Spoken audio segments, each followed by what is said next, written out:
Waheguru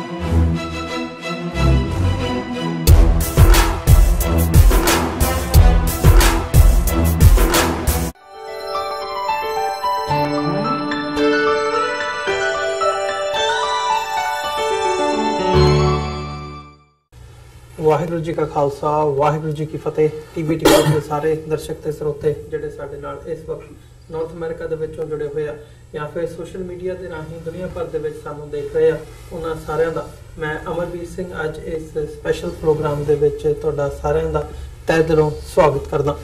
viewers, ਅਸੀਂ ਅੱਜ ਇੱਕ ਸਪੈਸ਼ਲ ਪੈਨਲ ਡਿਸਕਸ਼ਨ ਲੈ ਕੇ ਤੁਹਾਡੀ ਕਚਹਿਰੀ ਦੇ ਵਿੱਚ ਤੁਹਾਡੇ ਰੂਬਰੂ ਹੋਣ ਜਾ ਰਹੇ ਹਾਂ। ਇਸ ਵਕਤ ਜਿਹੜੇ ਮੇਨ ਇਸ਼ੂਜ਼ ਹੈਗੇ ਨੇ, ਇਸ ਹਫਤੇ ਦੀਆਂ ਜਿਹੜੀਆਂ ਖਬਰਾਂ ਹੈਗੀਆਂ ਨੇ, ਅਹਿਮ ਖਬਰਾਂ ਹੈਗੀਆਂ ਨੇ, ਉਹਨਾਂ ਦੇ ਉੱਤੇ ਅੱਜ ਅਸੀਂ ਵਿਚਾਰ ਚਰਚਾ ਕਰਾਂਗੇ। ਤੇ ਖਾਸ ਤੌਰ ਤੇ ਜਦੋਂ ਅਸੀਂ ਸਿੱਖ ਡਾਇਸਪੋਰਾ ਦੀ ਗੱਲ ਕਰਦੇ ਹਾਂ, ਅਮਰੀਕਾ ਕੈਨੇਡਾ ਦੇ ਵਿੱਚ ਸਿੱਖਾਂ ਦੀਆਂ ਜਿਹੜੀਆਂ ਐਕਟੀਵਿਟੀਜ਼ ਨੇ, ਸਿੱਖ ਨੈਸ਼ਨਲਸ ਦੀਆਂ ਜਿਹੜੀਆਂ ਐਕਟੀਵਿਟੀਜ਼ ਨੇ, ਉਹਨਾਂ ਤੇ ਵੀ ਅਸੀਂ ਵਿਚਾਰ ਚਰਚਾ ਕਰਾਂਗੇ। ਉਹਨਾਂ ਤੇ ਵੀ ਅਸੀਂ ਵੱਖੋ ਵੱਖਰੇ ਪਹਿਲੂਆਂ ਤੋਂ ਜਾਣਨ ਦੀ ਕੋਸ਼ਿਸ਼ ਕਰਾਂਗੇ ਕਿ ਇਸ ਵਕਤ ਜਿਹੜੀਆਂ ਐਕਟੀਵਿਟੀਜ਼ ਇੱਥੇ ਚੱਲ ਰਹੀਆਂ ਨੇ, ਉਹਨਾਂ ਦਾ ਬੈਕ ਹੋਮ ਪੰਜਾਬ ਦੇ ਵਿੱਚ ਕੀ ਪ੍ਰਭਾਵ ਪੈ ਰਿਹਾ ਹੈ।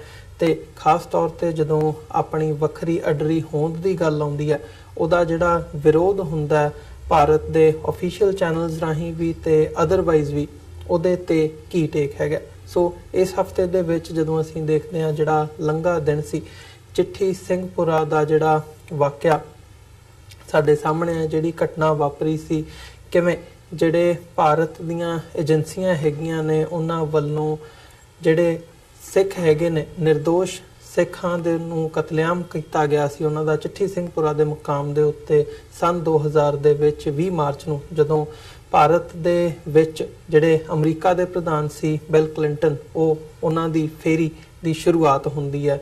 ਉਸ ਮੌਕੇ ਨੂੰ ਮੁੱਖ ਰੱਖਦਿਆਂ ਹੋਇਆ ਉਹਦਾ ਇਨਸਾਫ ਅੱਜ ਵੀ ਸਿੱਖ ਉਡੀਕ ਰਹੇ ਨੇ। ਹਾਲਾਂਕਿ ਇਹਦੇ ਬਿਹਾਈਂਡ ਜਿਹੜੀ ਪੋਲਿਟਿਕਸ ਹੈਗੀ ਹੈ, ਉਹ ਕੀ ਹੈ ਤੇ ਕੀ ਕਾਰਨ ਨੇ ਕਿ ਜਦੋਂ ਦੋਹਰੇ ਮਾਪਦੰਡਾਂ ਦੀ ਗੱਲ ਆਉਂਦੀ ਹੈ, ਉੱਥੇ ਕੀ ਹੋ ਜਾਂਦਾ ਹੈ। ਸਿੱਖਾਂ ਦਾ ਇੱਕ ਕੇਸ ਹੈਗਾ ਜਿਹਦੇ ਬਾਬਤ ਅਸੀਂ ਗੱਲ ਕਰਾਂਗੇ। ਦੂਜਾ, ਸਮਝੌਤਾ ਐਕਸਪ੍ਰੈਸ ਅਸੀਮਾਨੰਦ ਜਿਹੜੇ ਹੈਗੇ ਆ, ਇੱਕ ਰਾਈਟ ਵਿੰਗ ਹਿੰਦੂ ਨੈਸ਼ਨਲਿਸਟ ਜਿਨ੍ਹਾਂ ਨੂੰ ਕਿਹਾ ਜਾਂਦਾ ਹੈ, ਤੇ ਸਮਝੌਤਾ ਐਕਸਪ੍ਰੈਸ ਦਾ ਕੇਸ ਹੋਵੇ, ਅਜਮੇਰ ਸ਼ਰੀਫ ਦਾ ਹੋਵੇ, ਜਦੋਂ ਅਸੀਂ ਦੇਖਦੇ ਹਾਂ ਮੱਕਾ ਮਸਜਿਦ ਦਾ ਹੋਵੇ, ਤੇ ਇਹ ਸਾਰਾ ਜਿਹੜਾ ਮਾਮਲਾ ਹੈਗਾ, ਇਹਦੇ ਵਿੱਚ ਉਹਨਾਂ ਨੂੰ ਐਕਵਿਟ ਕਰ ਦਿੱਤਾ ਗਿਆ ਅਦਾਲਤ ਦੇ ਵੱਲੋਂ। ਸੋ ਇਸ ਬਾਬਤ ਅਸੀਂ ਅੱਜ ਦੀ ਵਿਚਾਰ ਚਰਚਾ ਹੈਗੀ ਹੈ, ਉਹਨੂੰ ਅਸੀਂ ਸ਼ੁਰੂ ਕਰਦੇ ਹਾਂ। ਸਾਡੇ ਨਾਲ ਇਸ ਵਕਤ ਪੈਨਲ ਦੇ ਵਿੱਚ ਸਿੱਖ ਕੋਆਰਡੀਨੇਸ਼ਨ ਕਮੇਟੀ ਈਸਟ ਕੋਸਟ ਦੇ ਕੋਆਰਡੀਨੇਟਰ ਸਰਦਾਰ ਹਿੰਮਤ ਸਿੰਘ ਸਾਡੇ ਨਾਲ ਮੌਜੂਦ ਨੇ, ਖਾਲਿਸਤਾਨ ਅਫੇਅਰਸ ਸੈਂਟਰ ਦੇ ਸੰਚਾਲਕ ਡਾਕਟਰ ਅਮਰਜੀਤ ਸਿੰਘ, ਤੇ ਨਿਊਯਾਰਕ ਬੇਸਡ ਦੁਆਬਾ ਸਿੱਖ ਐਸੋਸੀਏਸ਼ਨ ਦੇ ਜਿਹੜੇ ਕਰਤਾ ਧਰਤਾ ਨੇ ਸਰਦਾਰ ਬਲਜਿੰਦਰ ਸਿੰਘ ਸਾਡੇ ਨਾਲ ਇਸ ਵਕਤ ਮੌਜੂਦ ਨੇ। ਆਓ ਇਹਨਾਂ ਤਿੰਨਾਂ ਨਾਲ ਮਿਲ ਕੇ ਅਸੀਂ ਅੱਜ ਦੀ ਵਿਚਾਰ ਚਰਚਾ ਦੀ ਸ਼ੁਰੂਆਤ ਕਰਦੇ ਹਾਂ। ਤੋਂ ਪਹਿਲਾਂ ਤੁਹਾਡਾ ਤਿੰਨਾਂ ਦਾ ਮੈਂ ਸਵਾਗਤ ਕਰਦਾ। ਤੁਸੀਂ ਆਪਣਾ ਸਮਾਂ ਕੱਢ ਕੇ ਸਟੂਡੀਓ ਦੇ ਵਿੱਚ ਆਏ ਹੋ। ਫਤਿਹ ਦੀ ਸਾਂਝ ਪਾਈਏ। ਵਾਹਿਗੁਰੂ ਜੀ ਕਾ ਖਾਲਸਾ ਵਾਹਿਗੁਰੂ ਜੀ ਕੀ ਫਤਿਹ ਜੀ। ਡਾਕਟਰ ਸਾਹਿਬ, ਮੈਂ ਸ਼ੁਰੂਆਤ ਤੁਹਾਡੇ ਕੋਲੋਂ ਕਰਨਾ ਚਾਹੂੰਗਾ। ਚਿੱਠੀ ਸਿੰਘਪੁਰਾ ਦੀ ਅਸੀਂ ਗੱਲ ਕਰਦੇ ਹਾਂ ਹਮੇਸ਼ਾ, ਜਦੋਂ ਵੀ ਸਾਲ ਇੱਕ ਪੂਰਾ ਹੁੰਦਾ, ਉਦੋਂ ਖਾਸ ਤੌਰ ਤੇ ਉਸ ਦਿਨ ਨੂੰ ਮੁੱਖ ਰੱਖਦਿਆਂ ਗੱਲ ਕੀਤੀ ਜਾਂਦੀ ਹੈ ਕਿ ਹਜੇ ਇੰਨੇ ਸਾਲ ਬੀਤ ਚੁੱਕੇ ਆ ਤੇ ਇਹ ਜਿਹੜਾ ਮਾਮਲਾ ਹੈਗਾ ਜਿਉਂਦਾ ਤਿਉਂ ਹੈ, ਇਨਸਾਫ ਨਹੀਂ ਮਿਲਿਆ।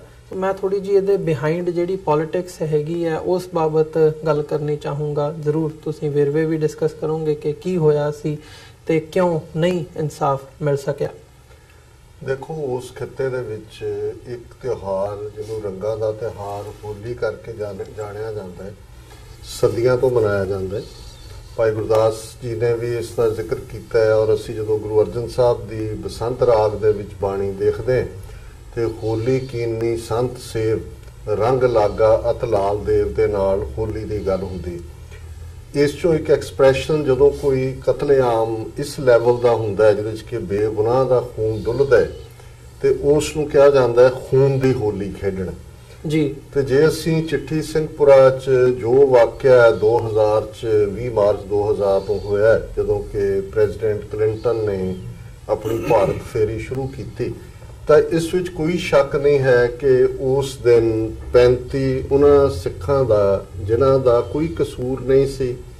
ਕਸ਼ਮੀਰ ਵਾਦੀ ਦੇ ਵਿੱਚ ਜਦੋਂ ਅਸੀਂ ਸਿੱਖਾਂ ਦੀ ਹੋਂਦ ਦੇਖਦੇ ਹਾਂ, ਤੇ ਕਸ਼ਮੀਰ ਵਾਦੀ 'ਚ ਸਿੱਖੀ ਉਨੀ ਪੁਰਾਣੀ ਹੈ ਜਿੰਨੀ ਪੰਜਾਬ ਦੇ ਵਿੱਚ ਹੈ। ਚਿੱਠੀ ਸਿੰਘਪੁਰਾ ਤੋਂ ਠੀਕ 20 ਮੀਲ ਦੀ ਵਿੱਥ ਦੇ ਉੱਤੇ ਮਟਨ ਨਾਂ ਦਾ ਸ਼ਹਿਰ ਹੈ, ਕਸਬਾ ਹੈ, ਜਿੱਥੇ ਗੁਰੂ ਨਾਨਕ ਸਾਹਿਬ ਗਏ। ਔਰ ਜਦੋਂ ਅਸੀਂ ਆਸਾ ਦੀ ਵਾਰ ਪੜ ਪੜ ਗੱਡੀ ਲੱਦੀ ਹੈ, ਪੜ ਪੜ ਭਰੀ ਹੈ ਖਾਦ, ਪੜ ਪੜ ਬੇੜੀ ਪਾਈ ਹੈ, ਪੜ ਪੜ ਗੱਡੀਆ ਖਾਤ ਵਾਲੀ ਪੌੜੀ ਪੜ੍ਹਦੇ ਹੈ ਤੇ ਫਿਰ ਪੰਡਤ ਬ੍ਰਹਮਦੱਤ ਸਾਹਮਣੇ ਆਉਂਦਾ ਹੈ, ਜਿਸ ਨੂੰ ਗੁਰੂ ਨਾਨਕ ਸਾਹਿਬ ਨੇ ਜਿਹੜਾ ਵਿਦਿਆ ਦੇ ਗਿਆਨ ਦੇ ਹੰਕਾਰ ਦੇ ਵਿੱਚ ਰੂਹਾਨੀਅਤ ਤੋਂ ਦੂਰ ਸੀ, ਉਸ ਦਾ ਹੰਕਾਰ ਤੋੜਿਆ। ਉਹ ਪਹਿਲਾ ਗੁਰੂ ਨਾਨਕ ਦਾ ਸਿੱਖ ਬਣਿਆ ਔਰ ਉਸ ਦਾ ਘਰ ਜਿਹੜਾ ਉਹ ਸਿੱਖੀ ਦੀ ਧਰਮਸਾਲ ਬਣਿਆ। ਸੋ ਜਦੋਂ ਅਸੀਂ ਅੱਜ ਵੀ, ਕਿਉਂਕਿ ਕਸ਼ਮੀਰ ਵਾਦੀ ਦੇ ਵਿੱਚ ਜੋ ਚੱਲ ਰਿਹਾ ਹੈ ਉਹ ਬੜਾ ਰੈਲੇਵੈਂਟ ਹੈ, ਪਰ ਕਈ ਵਾਰੀ ਇਸ ਗੱਲ ਦਾ ਅਫਸੋਸ ਹੁੰਦਾ ਹੈ ਕਿ 550 ਸਾਲ ਤੋਂ ਸਿੱਖੀ ਦਾ ਨਾਤਾ ਉਸ ਧਰਤੀ ਨਾਲ ਹੈ। ਕਸ਼ਮੀਰ ਦੇ ਸਿੱਖ ਐਵਰੀ ਇੰਚ ਕਸ਼ਮੀਰੀ ਨੇ, ਉਹਨਾਂ ਦਾ ਹਜ਼ਾਰਾਂ ਸਾਲਾਂ ਤੋਂ ਉਹਨਾਂ ਦੀ ਜਿਹੜੀ ਐਂਸੈਸਟਰ ਲੈਂਡ ਹੈ। ਔਰ ਇਹ 1999 ਤੋਂ ਜਿਹੜਾ ਹਥਿਆਰਬੰਦ ਸੰਘਰਸ਼ ਕਸ਼ਮੀਰ ਵਾਦੀ ਦੇ ਵਿੱਚ ਸ਼ੁਰੂ ਹੋਇਆ, ਸਿੱਖ ਇੱਕ ਨਿਊਟਰਲ ਪਾਰਟੀ ਰਹੇ ਨੇ। ਉਹਨਾਂ ਨੇ ਭਾਰਤੀ ਸਿਕਿਉਰਿਟੀ ਦਸਤਿਆਂ ਨਾਲ ਵੀ ਕੋਆਪਰੇਟ ਨਹੀਂ ਕੀਤਾ। ਉਹਨਾਂ ਚੋਂ ਕੋਈ ਇਹ ਵੀ ਨਹੀਂ ਨੇ ਕਿ ਵੀ ਕੋਈ ਕਸ਼ਮੀਰੀ ਜੁਝਾਰੂਆਂ ਦੇ ਕਾਡਰ ਚ ਆਏ, ਭਾਵੇਂ ਉਹਨਾਂ ਦੀ ਹਮਦਰਦੀ ਉਹਨਾਂ ਦੇ ਨਾਲ ਆਜ਼ਾਦੀ ਪਸੰਦਾਂ ਨਾਲ ਹੈ। ਔਰ ਇਹ ਪਹਿਲੀ ਵਾਰ ਸੀ ਕਿ ਪ੍ਰੈਜ਼ੀਡੈਂਟ ਕਲਿੰਟਨ ਦੀ ਇਸ ਫੇਰੀ ਮੌਕੇ 1999 ਤੋਂ 2000 ਤੱਕ 11 ਸਾਲ ਸਿੱਖ ਜਿਹੜੇ ਨੇ ਉਹ ਕੋਈ ਧਿਰ ਨਹੀਂ ਸੀ। ਕਸ਼ਮੀਰੀ ਪੰਡਤਾਂ ਦੀ ਫੋਰਸੀਬਲ ਹਿਜਰਤ ਇਹਨਾਂ ਨੇ ਕਰਵਾਈ। ਔਰ ਜਿਹੜਾ ਇੰਡੀਅਨ ਏਜੰਸੀਆਂ ਦਾ ਮਕਸਦ ਸੀ, ਔਰ ਇਹ ਗੱਲ ਪਹਿਲਾਂ ਹੀ ਇਸ ਡਿਸਕਸ਼ਨ ਦੇ ਸੈੱਟ ਕਰਨੀ ਬੜੀ ਜ਼ਰੂਰੀ ਹੈ, ਕਿਉਂਕਿ 2019 ਚੋਣਾਂ ਦਾ ਪੀਰੀਅਡ ਚੱਲ ਰਿਹਾ, 1 ਮਹੀਨਾ ਹੈ ਜਿਹੜਾ ਪ੍ਰੋਪੇਗੇਟ ਹੋਣਾ। ਪਰ ਅਕਸਰ ਜਦੋਂ ਨਵੰਬਰ 84 ਦੀ ਗੱਲ ਹੁੰਦੀ ਹੈ ਤਾਂ ਉਹਨੂੰ ਕਾਂਗਰਸ ਦੇ ਖਾਤੇ 'ਚ ਪਾਇਆ ਜਾਂਦਾ ਹੈ, ਰਾਈਟਲੀ ਸੋ।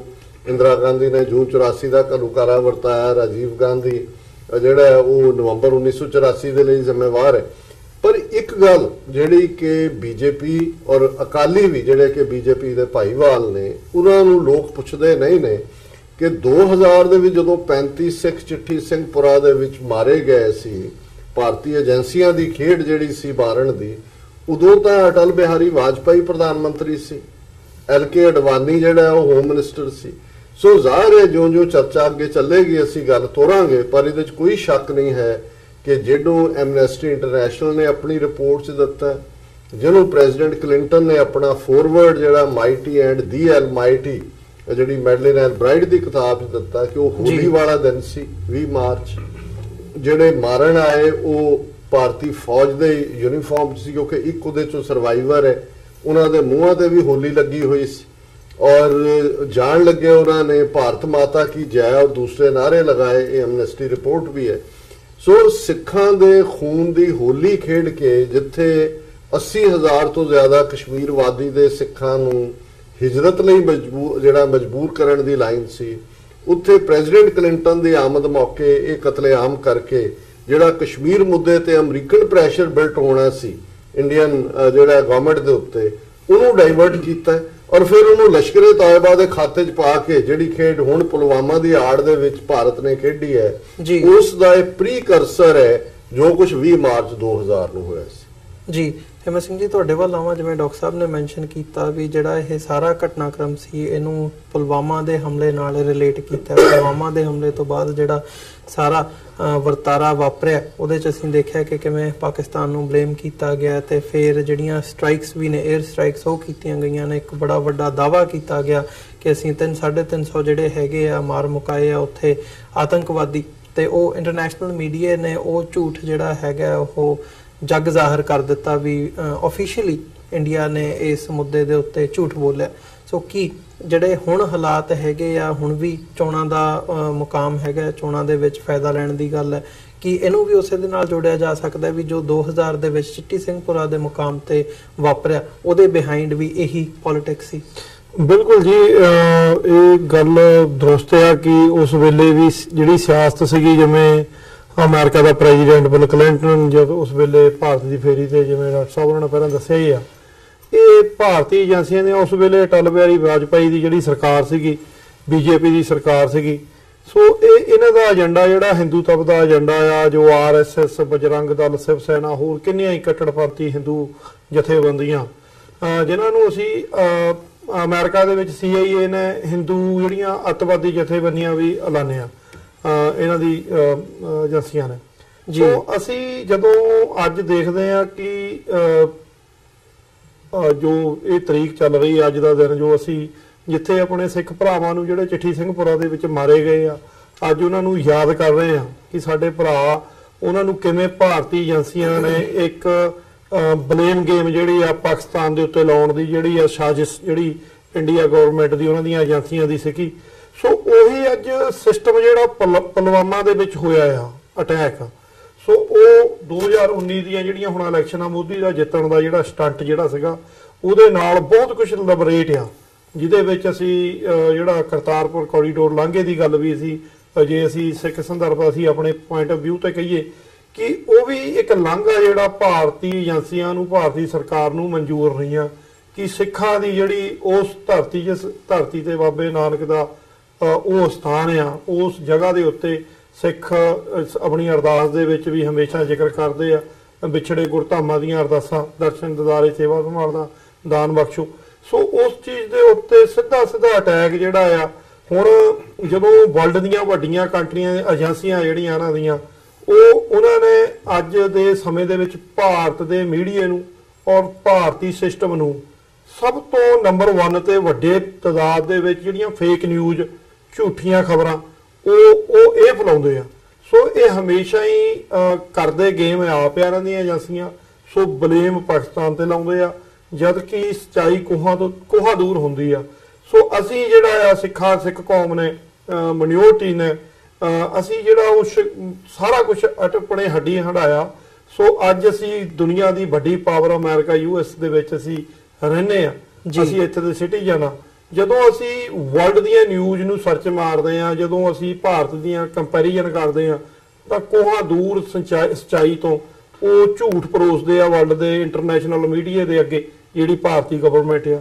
ਸੋ ਇਹਦੇ ਵਿੱਚ ਕੋਈ ਸ਼ੱਕ ਨਹੀਂ ਆ ਕਿ ਪੁਲਵਾਮਾ ਹੋਵੇ ਚਾਹੇ ਉਹ ਚਿੱਠੀ ਸਿੰਘਪੁਰਾ ਦੇ ਵਿੱਚ ਸਿੱਖਾਂ ਦਾ 35 ਸਿੱਖਾਂ ਦਾ ਕਤਲੇਆਮ ਹੋਵੇ, ਇਹ ਗੇਮ ਜਿਹੜੀਆਂ ਆ ਇਹ ਭਾਰਤੀ ਜਿਹੜੀ ਜਿਹਦੇ ਵਿੱਚ ਕਾਂਗਰਸ ਨੇ 1984 ਦੇ ਵਿੱਚ ਸਿੱਖਾਂ ਦੇ ਖੂਨ ਦੀ ਹੋਲੀ ਖੇਡੀ ਆ, ਚਾਹੇ ਨਵੰਬਰ 1984 ਦੇ ਵਿੱਚ ਗੱਲ ਹੋਵੇ, ਚਾਹੇ ਦਰਬਾਰ ਸਾਹਿਬ ਦੇ ਅਟੈਕ ਦੀ ਗੱਲ ਹੋਵੇ, ਜਾਂ ਉਸ ਤੋਂ ਬਾਅਦ ਕਿਵੇਂ ਸਰਕਾਰਾਂ ਨੇ ਸਿੱਖ ਨੌਜਵਾਨਾਂ ਦੇ ਝੂਠੇ ਪੁਲਿਸ ਮੁਕਾਬਲੇ ਖੇਡੇ ਸ਼ਿਕਾਰ ਕੀਤੇ। ਔਰ ਅਸੀਂ ਜਦੋਂ ਗੱਲ ਕਰਦੇ ਆ ਸੋ ਅੱਜ ਮਤਲਬ ਉਸ ਸਿਸਟਮ ਦੇ ਵਿੱਚ ਜਿਹੜਾ ਆ ਵਿਸ਼ਵਾਸ ਜਿਹੜਾ ਬਲੀਵ ਖਾਸ ਕਰਕੇ ਮਿਨੋਰਟੀ ਜਿਹੜੀ ਆ ਉਹ ਭਾਰਤ ਦੇ ਵਿੱਚ ਚਾਹੇ ਕ੍ਰਿਸਚਨ ਹੋਣ, ਦਲਿਤ ਹੋਣ, ਮੁਸਲਮਾਨ ਹੋਣ ਜਾਂ ਸਿੱਖ ਹੋਣ, ਉਹ ਸੇਫ ਨਹੀਂ ਹੈਗੇ। ਉਹਨਾਂ ਦੇ ਨਾਲ ਜਿਹੜਾ ਧੱਕਾ ਉਹ ਭਾਰਤ ਦੇ ਵਿੱਚ ਹੋ ਰਿਹਾ। ਜੀ ਬਲਜਿੰਦਰ ਸਿੰਘ ਜੀ, ਤੁਹਾਡੇ ਵੱਲ ਆਵਾਂ। ਜਿਵੇਂ ਹਿੰਮਤ ਸਿੰਘ ਨੇ ਗੱਲ ਕੀਤੀ ਹੈ, ਕਰਤਾਰਪੁਰ ਕੋਰੀਡੋਰ ਦਾ ਵੀ ਜ਼ਿਕਰ ਕੀਤਾ, ਤੁਸੀਂ ਕੀ ਸਮਝਦੇ ਹੋ? ਪਹਿਲਾਂ ਤਾਂ ਚਿੱਠੀ ਸਿੰਘਪੁਰਾ ਬਾਬਤ ਵੀ ਮੈਂ ਤੁਹਾਡੇ ਵਿਚਾਰ ਜਾਣਨੇ ਚਾਹੂੰਗਾ, ਤੇ ਨਾਲ ਹੀ ਜਦੋਂ ਉਹ ਸਾਰੇ ਪਾਰਟ ਨੂੰ ਜਾਂ ਉਹਦੇ ਬਿਹਾਈਂਡ ਜਿਹੜੀ ਪੋਲਿਟਿਕਸ ਹੈਗੀ ਉਹਨੂੰ ਅਸੀਂ ਅੱਜ ਦੇ ਸੰਦਰਭ ਦੇ ਵਿੱਚ ਦੇਖਦੇ ਹਾਂ ਤਾਂ ਖਾਸ ਤੌਰ ਤੇ ਸਿੱਖ ਪਰਸਪੈਕਟਿਵ ਤੋਂ ਕਰਤਾਰਪੁਰ ਕੋਰੀਡੋਰ ਦੇ ਉੱਪਰ ਜਿਹੜੀ ਇਸ ਵਕਤ ਸਿਆਸਤ ਕੀਤੀ ਜਾ ਰਹੀ ਹੈ ਉਸ ਬਾਬਤ ਕੀ ਕਹਿਣਾ ਚਾਹੋਗੇ? ਸਭ ਤੋਂ ਪਹਿਲਾਂ TV 84 ਦੇ ਸਾਰੇ ਸਰੋਤਿਆਂ ਨੂੰ ਵਾਹਿਗੁਰੂ ਜੀ ਕਾ ਖਾਲਸਾ ਵਾਹਿਗੁਰੂ ਜੀ ਕੀ ਫਤਿਹ ਜੀ। ਤੇ ਦੇਖੋ, ਜਿਹੜਾ 20 ਮਾਰਚ 2000 ਨੂੰ ਸਿੱਖਾਂ ਦਾ ਨਿਰਦੋਸ਼ ਸਿੱਖਾਂ ਦਾ ਕਤਲੇਆਮ ਹੋਇਆ, ਉਹ ਉਸ ਦਿਨ ਹੋਇਆ ਜਦੋਂ ਯੂਨਾਈਟਿਡ ਸਟੇਟ ਦਾ ਪ੍ਰੈਜ਼ੀਡੈਂਟ ਬਿਲ ਕਲਿੰਟਨ ਅਮਰੀਕਾ ਇੰਡੀਆ ਦੀ ਫੇਰੀ ਤੇ ਸੀਗਾ। ਤੇ ਉਹ ਇਹ ਚੀਜ਼ ਸਿੱਧ ਕਰਨ ਲਈ ਕੀਤਾ ਗਿਆ ਭਾਰਤੀ ਏਜੰਸੀਆਂ ਵੱਲੋਂ ਜੋ ਕਿ ਕਸ਼ਮੀਰ ਦੇ ਵਿੱਚ ਸਿੱਖ ਮਿਲੀਟੈਂਸੀ ਚੱਲ ਰਹੀ ਹੈ ਉਹਨਾਂ ਦੇ ਖਾਤੇ ਵਿੱਚ ਪਾਉਣ ਲਈ, ਤੇ ਨੰਬਰ 2 ਤੇ ਇੱਕ ਤੀਰ ਦੇ ਨਾਲ 2 ਨਿਸ਼ਾਨੇ ਸਿੱਧਣੇ ਚਾਹੇ ਵੀ ਸਿੱਖਾਂ ਨੂੰ ਮਾਰ ਕੇ ਜਿਹੜੇ ਮੁਸਲਮਾਨ ਭਰਾਵਾਂ ਦੇ ਨਾਲ ਇਹਨਾਂ ਦੀ ਹਮਦਰਦੀ ਆ ਉਹ ਤੋੜੀ ਜਾਵੇ ਜੀ। ਤੇ ਕੰਮ ਇਹ ਜਿਵੇਂ ਡਾਕਟਰ ਸਾਹਿਬ ਹੁਣੀ ਪਹਿਲਾਂ ਦੱਸ ਕੇ ਹਟੇ ਨੇ ਵੀ ਆਰਮੀ ਦੀ ਵਰਦੀਆਂ ਵਿੱਚ ਆਏ ਨੇ, ਉਹਨਾਂ ਦੇ ਰੰਗ ਵੀ ਲੱਗੇ ਸੀਗੇ, ਉਹਨਾਂ ਦੀ ਜਿਹੜੀ ਭਾਸ਼ਾ ਵੀ ਸੀ ਉਹ ਵੀ ਕੋਈ ਕਸ਼ਮੀਰੀਆਂ ਵਾਲੀ ਜਾਂ ਮਿਲੀਟੈਂਟਾਂ ਵਾਲੀ ਨਹੀਂ ਸੀਗੀ। ਤੇ ਜਿਹੜੇ ਉਸ ਮੌਕੇ ਦੇ ਥੋੜ੍ਹੇ ਬਹੁਤੇ ਬਚੇ ਹੋਏ ਗਵਾਹ ਨੇ ਜਿਨ੍ਹਾਂ ਨੇ ਦੱਸਿਆ ਕਿ ਕਿਹੜੀ ਉਹ ਬੋਲੀ ਬੋਲ ਰਹੇ ਸੀ, ਉਹਨਾਂ ਸਾਰੀਆਂ ਚੀਜ਼ਾਂ ਤੋਂ ਇਹ ਸਿੱਧ ਹੋਇਆ ਹੈ ਕਿ ਭਾਈ ਇਹ ਸਾਰਾ ਕਾਰਨਾਮਾ ਜੋ ਵੀ ਕੀਤਾ ਹੈ ਇਹ ਹਿੰਦੂ ਅੱਤਵਾਦੀਆਂ ਵੱਲੋਂ, ਹਿੰਦੂ ਟੈਰਰਿਸਟਾਂ ਵੱਲੋਂ ਕੀਤਾ ਗਿਆ, ਤੇ ਤਾਂ ਕਿ ਕਸ਼ਮੀਰ ਦਾ ਜਿਹੜਾ ਮਸਲਾ ਆ ਉਹਨੂੰ ਭੰਬਲ ਭੂਸੇ ਵਿੱਚ ਪਾਇਆ ਜਾਵੇ ਤੇ ਦੱਸਿਆ ਜਾਵੇ ਵੀ ਭਾਈ ਇਹ ਗੜਬੜ ਵਾਲਾ ਇਲਾਕਾ, ਇੱਥੇ ਗਲਤ ਕੰਮ ਹੋ ਰਹੇ ਨੇ। ਸੋ ਉਸ ਸਮੇਂ ਤੋਂ ਲੈ ਕੇ ਅਸੀਂ ਅੱਜ ਦੇ ਸਮੇਂ ਤੱਕ ਵੀ ਆਈਏ, ਜੋ ਇਹ ਅਟੈਕ ਹੋਇਆ 14 ਫਰਵਰੀ ਨੂੰ CRPF ਦੇ ਉੱਤੇ, ਤੇ ਇਹ ਕਿਹੜੇ ਹਿਸਾਬ ਦੇ ਨਾਲ ਅਟੈਕ ਹੋਇਆ ਜਾਂ ਇਹਦਾ ਜਿਹੜਾ ਕ੍ਰੈਡਿਟ ਕਿਹਨੂੰ ਜਾਂਦਾ ਹੈ। ਜਦੋਂ ਅਸੀਂ ਉਸ ਚੀਜ਼ ਵੱਲ ਸੋਚਦੇ ਹਾਂ ਵੀ ਕ੍ਰੈਡਿਟ ਕਿਹਨੂੰ ਜਾਂਦਾ ਹੈ ਤੇ ਉਹ ਕ੍ਰੈਡਿਟ ਉਸ ਨੂੰ ਹੀ ਜਾਂਦਾ ਜਿਹਨੇ ਪਹਿਲਾਂ ਘੱਟ ਗਿਣਤੀਆਂ ਦੇ ਕਤਲ ਕਰਾ ਕੇ ਆਪਣੀਆਂ ਵੋਟਾਂ ਪੱਕੀਆਂ ਕੀਤੀਆਂ, ਬਹੁਤ ਗਿਣਤੀਆਂ ਨੂੰ ਖੁਸ਼ ਕੀਤਾ ਤੇ ਹੁਣ ਵੀ ਉਹ ਇਹੋ ਜਿਹਾ ਸਿਸਟਮ ਵਰਤ ਕੇ ਵੀ ਭਾਈ ਮੁੜ ਕੇ ਪਾਕਿਸਤਾਨ ਦੇ ਨਾਂ ਲਾ ਦਿੱਤਾ ਗਿਆ ਕਿ ਵੀ ਭਾਈ ਇਹ ਪਾਕਿਸਤਾਨ ਬੈਠੇ ਟੈਰਰਿਸਟਾਂ ਨੇ ਕੰਮ ਕੀਤਾ, ਜਿਵੇਂ ਚਿੱਟੀ ਸਿੰਘਪੁਰਾ ਦੇ ਵਿੱਚ ਸਿੱਖਾਂ ਦੇ ਨਾਲ ਕੁਝ ਹੋਇਆ ਸੀ। ਲੇਕਿਨ ਕੀਤਾ ਇਹਨਾਂ ਦੀ ਆਪਣੀਆਂ ਹੀ ਏਜੰਸੀਆਂ ਦੇ ਇਹ ਕਾਰਨਾਮੇ ਨੇ ਤੇ CRPF ਦੇ ਉੱਤੇ ਹਮਲਾ ਕੀਤਾ ਤੇ ਉਸ ਤੋਂ ਬਾਅਦ ਕ੍ਰੈਡਿਟ ਖਾਸ ਕਰਕੇ ਮੋਦੀ ਗਵਰਨਮੈਂਟ ਨੂੰ ਹੀ ਮਿਲਿਆ ਇਸ ਚੀਜ਼ ਦਾ ਤੇ ਫਿਰ ਪਾਕਿਸਤਾਨ ਦੇ ਨਾਲ ਲਾ ਕੇ ਤੇ ਪਾਕਿਸਤਾਨ ਦੇ ਉੱਤੇ ਹਮਲਾ ਕਰਨ ਦੀ ਜਾਂ ਇੱਕ ਝੂਠੀ ਜਿਹੀ ਸਟ੍ਰਾਈਕ ਕਰਨ ਦੀ ਇੱਕ ਡਰਾਮਾ ਕੀਤਾ ਗਿਆ ਤੇ ਉਸ ਤੋਂ ਬਾਅਦ ਜੋ ਕਰਤਾਰਪੁਰ ਸਾਹਿਬ ਵਾਲਾ ਕੋਰੀਡੋਰ ਆ ਉਹਦੇ ਤੇ ਸਿਆਸਤਾਂ ਜਿਹੋ ਜਿਹੀਆਂ ਹੋ ਰਹੀਆਂ ਨੇ ਤੇ ਸਿੱਖ ਪੰਥ ਦੀਆਂ ਤਾਂ ਪਿਛਲੇ 70 ਸਾਲਾਂ ਤੋਂ ਇਹ ਆਪਣੇ ਗੁਰਧਾਮਾਂ ਦੇ ਦਰਸ਼ਨ ਦਿਦਾਰਿਆਂ ਵਾਸਤੇ ਅਰਦਾਸਾਂ ਚੱਲ ਰਹੀਆਂ ਸੀਗੀਆਂ। ਇਹਨਾਂ ਦੀ ਕਾਫੀ ਲੰਬੀ ਲੌਬੀ ਸੀਗੀ ਜਿਹਦੇ ਕਰਕੇ ਸਿੱਖ ਕੌਮ ਨੂੰ ਅੱਜ ਇਹੋ ਜਿਹਾ ਕੋਈ ਚੰਗਾ ਮੌਕਾ ਮਿਲਿਆ, ਇੱਕ ਖੁਸ਼ੀ ਵਾਲਾ ਮੌਕਾ ਸਾਹਮਣੇ ਆਇਆ ਜੀ। ਤੇ ਇਮਰਾਨ ਖਾਨ ਸਾਹਿਬ ਨੇ ਪਾਕਿਸਤਾਨ ਵੱਲੋਂ ਦੋਸਤੀ ਦਾ ਹੱਥ ਸਾਡੇ ਨਾਲ ਵਧਾਇਆ ਤੇ ਉਹਨਾਂ ਨੇ ਆਪਣੇ ਤੌਰ ਤੇ ਸੰਗੇ ਬੁਨਿਆਦ ਰੱਖਿਆ ਤੇ ਸੰਗੇ ਬੁਨਿਆਦ ਰੱਖਣ ਤੋਂ ਬਾਅਦ ਬੜੀ ਖੁਸ਼ੀ ਦੇ ਨਾਲ ਉਹਨਾਂ ਨੇ ਆਪਣੀ ਸਾਈਡ ਤੇ ਕੰਮ ਸ਼ੁਰੂ ਕਰ ਦਿੱਤਾ।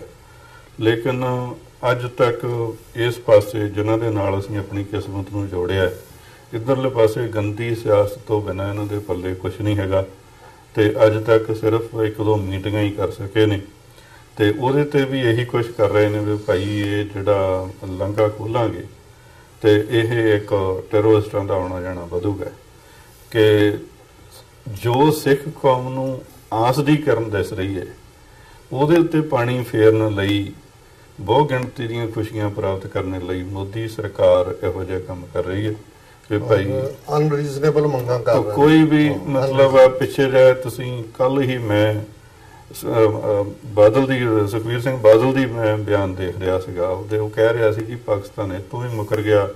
ਉਹ ਕਹਿੰਦੇ ਸੀ ਅਸੀਂ 500 ਬੰਦਿਆਂ ਨੂੰ ਸਿਰਫ ਜਾਣ ਦੇਣਾ, ਵਾਧੂ ਬੰਦਿਆਂ ਨੂੰ ਨਹੀਂ ਜਾਣ ਦੇਣਾ, ਅਸੀਂ ਸਿਰਫ 2 ਸਾਲ ਲਈ ਕੋਰੀਡੋਰ ਖੋਲ੍ਹਣਾ ਤੇ ਇਹੋ ਜਿਹੀਆਂ ਬਿਨਾਂ ਮਤਲਬ ਤੋਂ ਇਹਨਾਂ ਲੋਕਾਂ ਦੀਆਂ ਬਿਆਨਬਾਜ਼ੀਆਂ।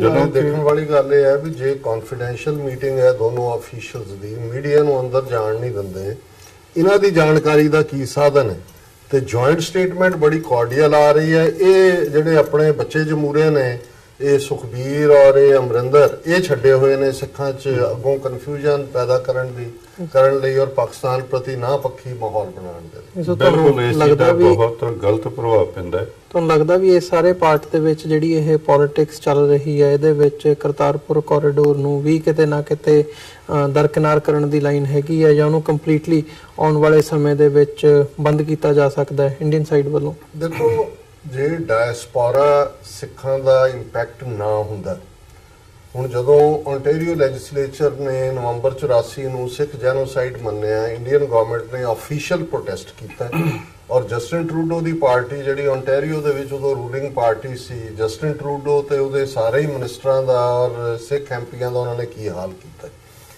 ਡਾਇਸਪੋਰਾ ਨੇ ਇਹ ਨਵੰਬਰ 84 ਨੂੰ ਜੈਨੋਸਾਈਡ ਮੰਨਣ ਵਾਲੀ ਗੱਲ ਇੱਕ ਸਿਰੇ ਤੋਂ ਦੂਸਰੇ ਸਿਰੇ ਤੱਕ cities wise, state wise legislature 'ਚ ਕਨੈਟੀਕਟ ਸਟੇਟ ਅਸੈਂਬਲੀ ਨੇ ਕੀਤਾ। ਹੁਣ ਤੁਸੀਂ 3 ਦਿਨ ਪਹਿਲਾਂ ਦੇਖਦੇ ਹੋ ਕਿ ਇੰਡੀਆ ਦੀ CBI ਜਦੋਂ ਕਿ ਸਜਨ ਕੁਮਾਰ ਦੀ ਬੇਲ ਐਪਲੀਕੇਸ਼ਨ ਸੁਪਰੀਮ ਕੋਰਟ 'ਚ ਲੱਗੀ ਹੈ, ਜਿਹੜਾ ਉਹ ਐਪਲੀਕੇਸ਼ਨ ਮੂਵ ਕਰ ਰਹੀ ਹੈ ਕਿ ਇਹਨੂੰ ਡਿਨਾਈ ਕੀਤੀ ਜਾਏ, ਇਹਨੂੰ ਨਾ ਦਿੱਤੀ ਜਾਏ ਬੇਲ, ਉਹ ਉਹਨਾਂ ਦੀ CBI ਸੁਪਰੀਮ ਕੋਰਟ ਨੂੰ ਜਿਹੜੀ ਹਾਈਐਸਟ ਕੋਰਟ ਹੈ ਉਹਨਾਂ ਨੂੰ ਕਹਿ ਰਹੀ ਹੈ ਕਿ ਜੀ ਇਹ ਜਿਹੜਾ ਜੋ ਸਿੱਖਾਂ ਦੇ ਖਿਲਾਫ ਨਵੰਬਰ 84 ਚ ਹੋਇਆ ਇਹ ਆਰਡੀਨਰੀ ਕ੍ਰਾਈਮ ਕੈਟਾਗਰੀ ਨਹੀਂ ਹੈ, ਇਹ ਹੀਨਸ ਕ੍ਰਾਈਮਸ ਅਗੇਂਸਟ ਹਿਊਮੈਨਿਟੀ ਹੈ। ਇਹ ਇਵੇਂ ਹੀ ਹੈ ਜਿਵੇਂ ਜੂਜ਼ ਨੂੰ ਐਕਸਟਰਮੀਨੇਟ ਕੀਤਾ ਗਿਆ, ਜਿਵੇਂ ਆਰਮੀਨੀਅਨਸ ਨੂੰ ਮਾਰਿਆ ਗਿਆ, ਇਹ ਉਸ ਕੈਟਾਗਰੀ ਦੇ ਵਿੱਚ ਫਾਲ ਕਰਦਾ ਹੈ, ਇਸ ਲਈ ਇਹਦੀ ਜ਼ਮਾਨਤ ਨਹੀਂ ਹੋਣੀ ਚਾਹੀਦੀ। ਹੁਣ ਜ਼ਾਹਰ ਹੈ ਇਹ ਹੈ ਜਿਹਨੂੰ ਅਸੀਂ ਡਾਇਸਪੋਰਾ ਫੈਕਟਰ ਕਹਿੰਦੇ, ਜਦੋਂ ਅਸੀਂ ਕਹਿੰਦੇ ਆ ਵੀ 5 ਮਿਲੀਅਨ ਸਿੱਖ ਡਾਇਸਪੋਰਾ ਗੇਮ ਚੇਂਜਰ ਹੈ ਤੇ ਇਹ ਸਾਹਮਣੇ ਨਜ਼ਰ ਆ ਰਿਹਾ, ਜਿਹਨੂੰ ਪੰਜਾਬੀ ਚ ਕਹਿੰਦੇ ਨੇ ਹੱਥ ਦੇ ਸਰੋਂ ਜੰਮ ਰਹੀ ਹੈ। ਜੇ ਕਿਸੇ ਨੇ ਨਹੀਂ ਦੇਖਣੀ ਤਾਂ ਉਹਦੀ ਇਹੀ ਗੱਲ ਕਰਤਾਰਪੁਰ ਕੋਰੀਡੋਰ ਦੇ ਮਾਮਲੇ 'ਚ ਹੈ। ਮੈਂ ਸਮਝਦਾ ਕਿ ਇਹਨਾਂ ਦੇ ਲਈ ਈਵਨ ਕਰਤਾਰਪੁਰ ਕੋਰੀਡੋਰ ਦੀ ਸ਼ੁਰੂਆਤ ਕਰਨੀ ਵੀ, ਉਹ ਇਮਰਾਨ ਖਾਨ ਗਵਰਨਮੈਂਟ ਨੇ ਜਦੋਂ ਡਿਕਲੇਅਰ ਕਰਤਾ ਵੀ 28 ਨਵੰਬਰ ਨੂੰ ਉਹਨਾਂ ਨੇ ਸੰਗੇ ਬੁਨਿਆਦ ਰੱਖਣਾ ਹੈ, ਇਹਨਾਂ ਨੇ ਹਿਸਾਬ ਕਿਤਾਬ ਜਿਹਾ ਲਾਇਆ। ਇਹਨਾਂ ਨੇ ਕਿਹਾ ਜੀ ਇਹ ਤਾਂ ਛਿੱਤਰ ਫਿਰੇਗਾ ਸਿੱਖਾਂ ਤੋਂ, ਵੀ ਜਿਨ੍ਹਾਂ ਨੇ ਦੇਣਾ ਹੈ, ਜਿੱਥੇ ਰਾਵੀ ਤੇ ਪੁੱਲ ਬਣਨਾ ਹੈ, ਜਿਨ੍ਹਾਂ ਦੇ ਕੋਲ ਹੈ ਉਹ ਵੈਲਕਮ ਕਰ ਰਹੇ ਨੇ। ਇਹਨਾਂ ਨੇ ਹਾਫ ਹਾਰਟਡ ਜਿਹਾ ਵਾਈਸ ਪ੍ਰੈਜ਼ੀਡੈਂਟ ਭੇਜ ਕੇ ਡਰਾਮੇਬਾਜ਼ੀ ਜੀ ਕਰ ਲਈ, ਫਿਰ ਜ਼ਮੀਨ ਅਕਵਾਇਰ ਨਹੀਂ ਕੀਤੀ, ਜੇ ਹੈ ਨਹੀਂ ਜ਼ਮੀਨ ਨਹੀਂ ਮਿਲਦੀ। ਹੁਣ ਇਹ ਹੈ ਵੀ ਇੱਕ ਕੱਲ ਸਿੱਖ ਕਿਸਾਨ ਸਾਹਮਣੇ ਆਇਆ, ਉਹਨੇ 30 ਏਕੜ ਆਪਣੀ ਵਲੰਟੀਅਰ ਕੀਤੀ ਹੈ ਜ਼ਮੀਨ, ਉਹਨੇ ਕਿਹਾ ਜੀ ਮੈਨੂੰ ਪੈਸੇ ਦੇ ਵੀ ਨਹੀਂ, ਜਦੋਂ ਹੋਣਗੇ ਜੋ ਸਰਕਾਰ ਦੇਗੀ ਲੈ ਲਾਂਗੇ। ਪਰ ਜਿਹੜਾ ਡਾਇਸਪੋਰਾ ਫੈਕਟਰ ਹੈ, ਜਿਸ ਤੇਜ਼ੀ ਨਾਲ ਪਾਕਿਸਤਾਨ ਦੇ ਇਸ ਜੈਸਚਰ ਨੂੰ ਸਿੱਖਾਂ ਨੇ ਵੈਲਕਮ ਕੀਤਾ ਹੈ, ਜਿਵੇਂ ਪਾਕਿਸਤਾਨ ਦੇ ਕੌਂਸੂਲੇਟ, ਹਾਈ ਕਮਿਸ਼ਨਰ, ਐਂਬੈਸਡਰ ਗੁਰਦੁਆਰਿਆਂ ਚਾਹੇ ਸਿੱਖਾਂ ਨੇ ਸਿਰ ਤੇ ਚੁੱਕ ਲਏ, ਔਰ ਪਾਕਿਸਤਾਨੀ ਕੌਮ ਨੇ ਵੀ ਜਿੰਨੀ ਮੁਹੱਬਤ ਇਸ ਪੀਰੀਅਡ 'ਚ ਦਿੱਤੀ, ਹੁਣ ਇਹਨਾਂ ਦੇ ਲਈ ਪਿੱਛੇ ਹਟਣਾ ਜਿਹੜਾ ਇਹ ਸੌਖਾ ਨਹੀਂ ਹੋਏਗਾ। ਲੇਕਿਨ ਇਹ ਜਿਹੜੇ ਬੱਚੇ ਜਮੂਰੇ ਛੱਡੇ ਹੋਏ ਨੇ ਇਹਨਾਂ ਨੇ, ਇਹ ਬਲੇਮ ਗੇਮ ਲਈ ਨੇ ਕਿ ਕੱਲ ਨੂੰ, ਹੁਣ ਤਾਂ ਚੋਣਾਂ ਵੀ ਆ ਗਈਆਂ, ਚੋਣਾਂ 'ਚ ਇਸ ਵੇਲੇ ਬੀਜੇਪੀ ਲੂਜ਼ਿੰਗ ਸਾਈਡ ਵੱਲ ਜਾ ਰਹੀ ਹੈ, ਔਰ ਜਿਹੜੀ ਸਿੱਖ ਵੋਟ ਹੈ ਉਹ ਬੜੀ ਕਰੂਸ਼ਲ ਹੈ। ਇਹੀ ਕਾਰਨ ਹੈ ਕਿ ਮਨਜਿੰਦਰ ਸਿਰਸਾ ਆਪਣਾ ਇੱਕ ਹੋਰ ਬੱਚਾ ਜਮੂਰਾ ਜਿਹੜਾ ਬੀਜੇਪੀ ਦਾ ਸਿਟਿੰਗ ਐਮਐਲਏ ਹੈ ਦਿੱਲੀ 'ਚ, ਦਿੱਲੀ ਕਮੇਟੀ ਉਹਨਾਂ ਦੇ ਹਵਾਲੇ ਕਰਵਾ ਦਿੱਤੀ ਜੀ। ਹਿੰਦੂ ਤਵੀਆਂ ਨਾਲ ਜੋੜਨ ਲਈ ਉਹਦੇ ਤੋਂ ਨਿਊਜ਼ੀਲੈਂਡ ਦੇ ਵਿੱਚ ਮੈਸੈਕਰ ਹੁੰਦਾ 50 ਮੁਸਲਮਾਨਾਂ ਦਾ, ਉਹ ਜਿਹੜਾ ਹਿੰਦੂ ਤਵੀਆਂ ਦੀ ਸਟੇਟਮੈਂਟ ਦਿੰਦਾ, ਹਾਲਾਂਕਿ ਉਹ ਵੀ ਡਾਇਸਪੋਰਾ ਸਿੱਖਾਂ ਦੇ ਛੱਤਰ ਫਿਰਨ ਦਾ ਆ ਕੇ 24 ਘੰਟੇ ਦੇ ਵਿੱਚ ਵਿਦਡਰਾ ਕਰਦਾ। ਸੋ ਮੈਂ ਸਮਝਦਾ ਵੀ ਇਹ ਬਾਕੀ ਬਾਬੇ ਨਾਨਕ ਦੀ ਆਪਣੀ ਕਰਾਮਾਤ ਹੈ, ਗੁਰੂ ਨੇ ਕੋਈ ਨਾ ਕੋਈ ਦਰਵਾਜ਼ਾ ਖੋਲ੍ਹਣਾ ਹੈ, ਉਹ ਖੁੱਲ ਰਿਹਾ, ਲੇਕਿਨ ਇਹ ਕਿਸੇ ਹੱਦ ਤੱਕ ਵੀ ਜਾਣਗੇ।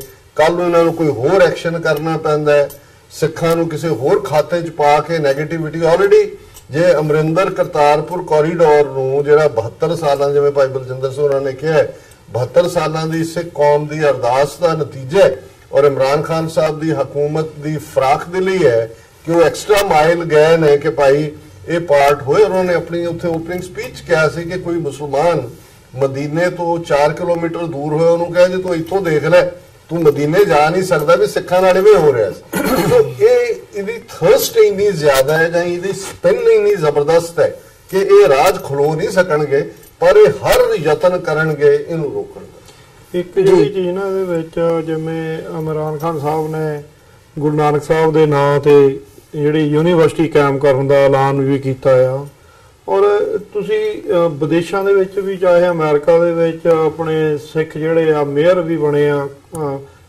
ਕਈ ਕਾਉਂਟੀਆਂ ਦੇ ਵਿੱਚ, ਔਰ ਮੈਂਬਰ ਪਾਰਲੀਮੈਂਟ, ਕੈਨੇਡਾ ਦੀ ਗੱਲ ਹੋਵੇ, ਇੰਗਲੈਂਡ ਦੀ ਗੱਲ ਹੋਵੇ, ਜਿਹੜਾ ਸਿੱਖੀ ਪ੍ਰਭਾਵ ਵੱਧ ਰਿਹਾ, ਚਾਹੇ ਉਹ ਪਾਕਿਸਤਾਨ ਦੇ ਵਿੱਚ ਇੱਕ ਜਿਹੜੀ ਸਿੱਖਾਂ ਨੂੰ ਮਾਨਤਾ, ਜਿਹੜੀ ਉਹ ਇੱਕ ਪਿਆਰ ਸਤਿਕਾਰ ਜਿਹੜਾ ਸਿੱਖਾਂ ਪ੍ਰਤੀ ਇਮਰਾਨ ਖਾਨ ਵੱਲੋਂ ਦਿਖਾਇਆ ਜਾ ਰਿਹਾ, ਸੋ ਉਹ ਕਿਤੇ ਨਾ ਕਿਤੇ ਇਹਨਾਂ ਨੂੰ ਜਿਹੜੀ ਪੇਨ ਮਹਿਸੂਸ ਹੋ ਰਹੀ ਆ।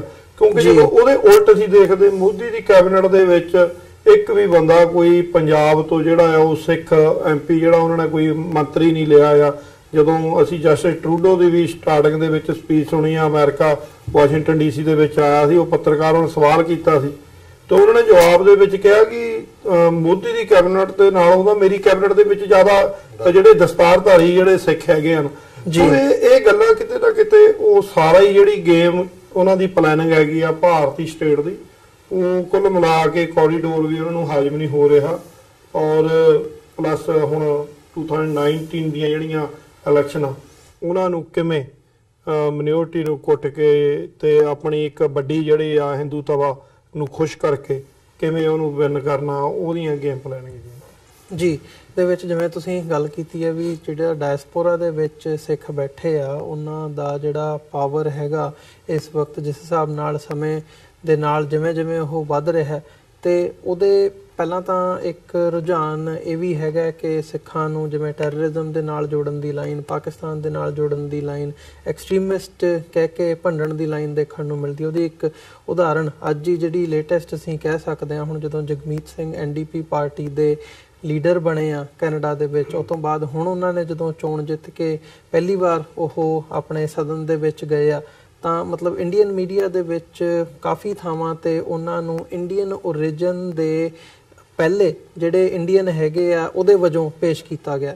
ਹੁਣੇ ਉਹੀ ਜਗਮੀਤ ਸਿੰਘ ਨੇ ਜਿਨ੍ਹਾਂ ਨੂੰ ਇੰਡੀਆ ਨੇ ਵੀਜ਼ਾ ਨਹੀਂ ਸੀ ਦਿੱਤਾ, ਉਹੀ ਜਗਮੀਤ ਸਿੰਘ ਨੇ ਜਿਨ੍ਹਾਂ ਦਾ ਵਿਰੋਧ ਜਿਹੜਾ ਹੈਗਾ ਥਾਂ ਦੇ ਉੱਤੇ ਲੋਕਲੀ ਜਦੋਂ ਉਹਨਾਂ ਨੇ ਟੋਰਾਂਟੋ ਦੇ ਵਿੱਚ ਸਮਾਗਮ ਕੀਤੇ ਆ, ਆਫੀਸ਼ੀਅਲ ਚੈਨਲਸ ਦੇ ਰਾਹੀਂ ਉਹਨਾਂ ਦਾ ਵਿਰੋਧ ਕੀਤਾ, ਵੀਜ਼ਾ ਨਹੀਂ ਦਿੱਤਾ, ਤੇ ਹੁਣ ਉਹ ਉਹਨਾਂ ਨੂੰ ਹੀ ਵੱਡੇ ਇੰਡੀਅਨ ਦੇ ਤੌਰ ਤੇ ਪੇਸ਼ ਕੀਤਾ ਜਾ ਰਿਹਾ ਹੈ ਮੀਡੀਆ ਦੇ ਵਿੱਚੋਂ।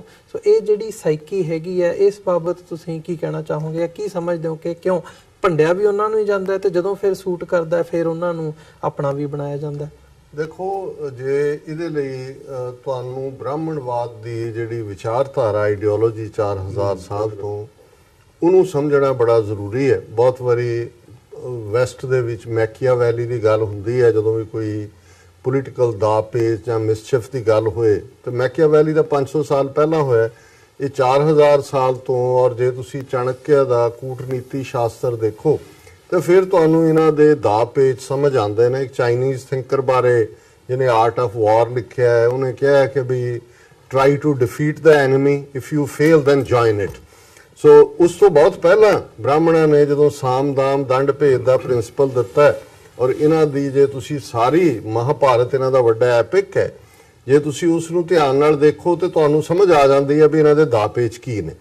ਸੋ ਜਗਮੀਤ ਸਿੰਘ ਨੂੰ ਪਹਿਲੇ ਦਿਨ ਤੋਂ ਇਹਨਾਂ ਨੇ ਪਹਿਲਾਂ ਖਾਲਿਸਤਾਨੀ ਕਲੱਬ ਕੀਤਾ।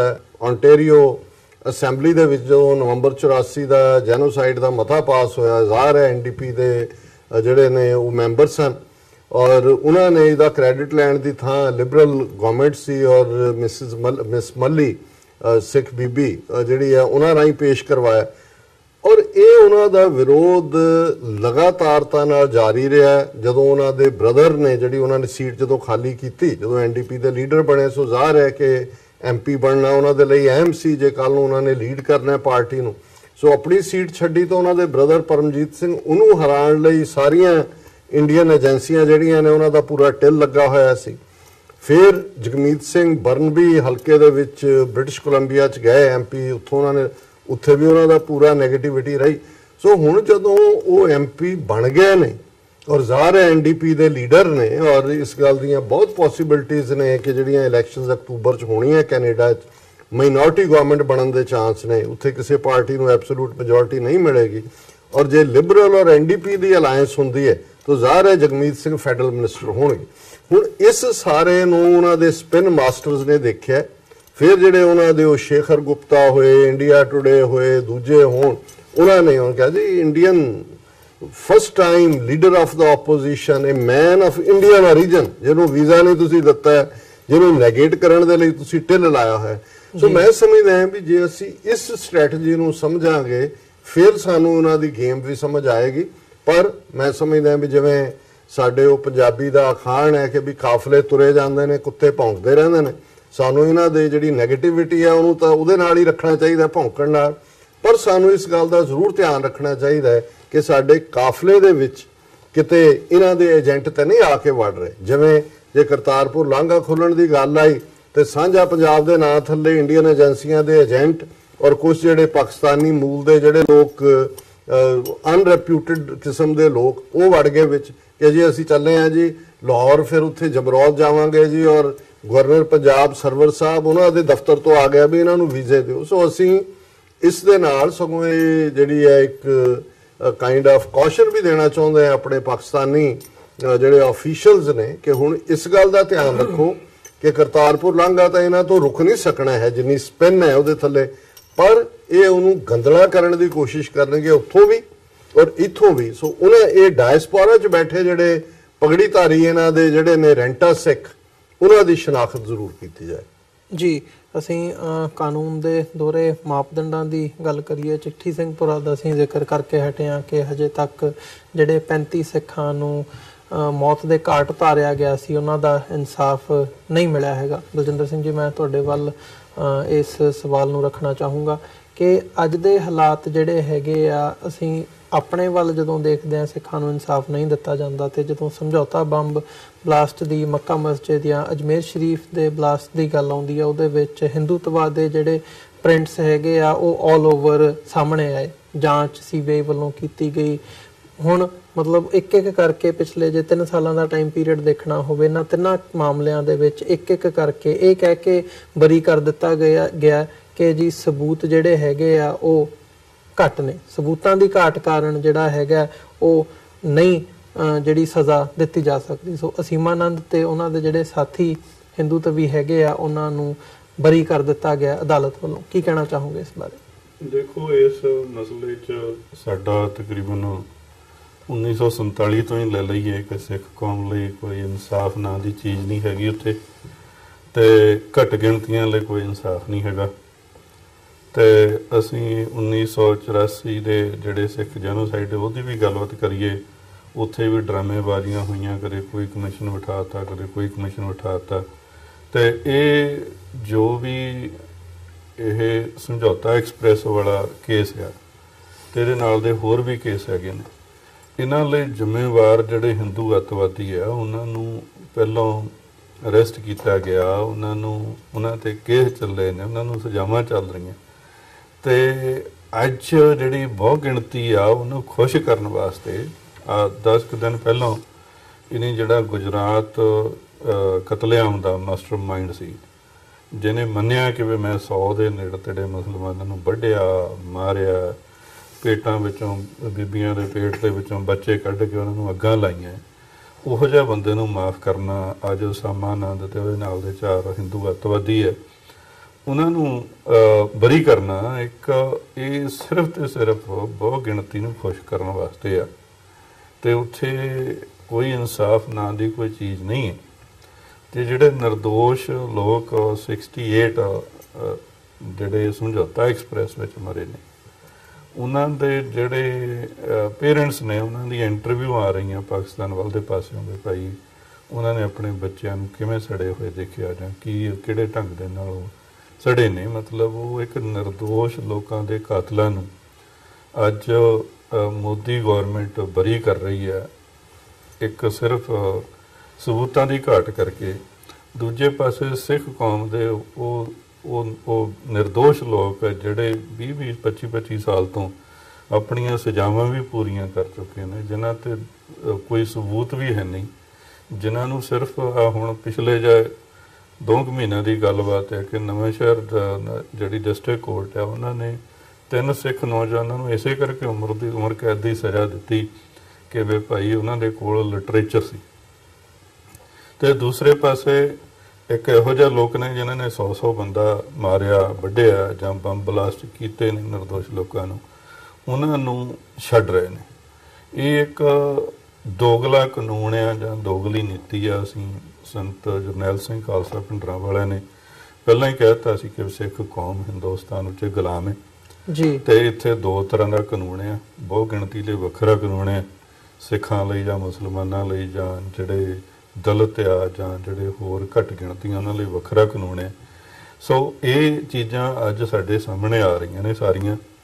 ਤੇ ਹੋਰ ਉਹ ਕੀ ਕਰ ਸਕਦੇ ਨੇ ਸਾਡੇ ਨਾਲ, ਇਹ ਤੋਂ ਜ਼ਿਆਦਾ ਉਹ ਕੀ ਮਤਲਬ ਐਗਜ਼ਾਮਪਲਾਂ ਦੇ ਸਕਦੇ ਨੇ ਵੀ ਭਾਈ ਅਸੀਂ ਹਿੰਦੂ ਬੇਸ਼ੱਕ 100 ਬੰਦੇ ਨੂੰ ਮਾਰ ਦੇਵੇ, ਉਹ ਨਿਰਦੋਸ਼ ਸਿੱਧ ਕਰਨਾ।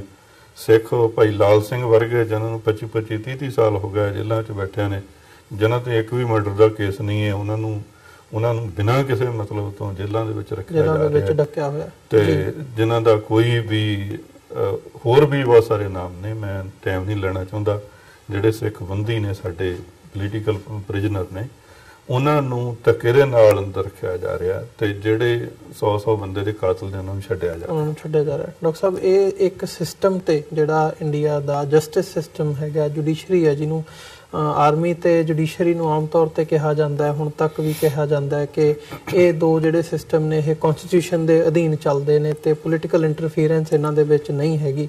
ਸੋ ਇਸ ਸਿਸਟਮ ਦੇ ਉੱਤੇ ਬਹੁਤ ਵੱਡਾ ਸਵਾਲੀਆ ਨਿਸ਼ਾਨ ਆਉਂਦਾ ਹੈ, ਜਿਵੇਂ ਬਲਜਿੰਦਰ ਸਿੰਘ ਉਹਨਾਂ ਨੇ ਜਿਹੜੀਆਂ ਐਗਜ਼ਾਮਪਲਸ ਦਿੱਤੀਆਂ ਨੇ। ਤੁਸੀਂ ਕੀ ਕਹਿਣਾ ਚਾਹੋਗੇ ਇਸ ਬਾਬਤ? ਦੇਖੋ, ਚਿੱਠੀ ਸਿੰਘਪੁਰਾ ਦੀ ਕਹਾਣੀ ਪਹਿਲਾਂ ਮੁਕੰਮਲ ਕਰ ਲਈਏ ਕਿ ਜਦੋਂ ਲਸ਼ਕਰੇ ਤੌਇਬਾ ਨੂੰ ਇਸ ਦਾ ਦੋਸ਼ੀ ਦੱਸਿਆ ਗਿਆ, ਕਿਉਂਕਿ ਡਾਇਸਪੋਰਾ ਸਿੱਖ ਜਾਗਰੂਕ ਸੀ, ਬਾਹਰ ਪ੍ਰੋਟੈਸਟ ਹੋਏ, ਉਹਨਾਂ ਨੂੰ ਲੱਗਾ ਕਿ ਵੀ ਕੁਛ ਨਾ ਕੁਛ ਸਬੂਤ ਫੇਕ ਹੀ ਸਹੀ ਉਹ ਦੇਣਾ ਪਏਗਾ।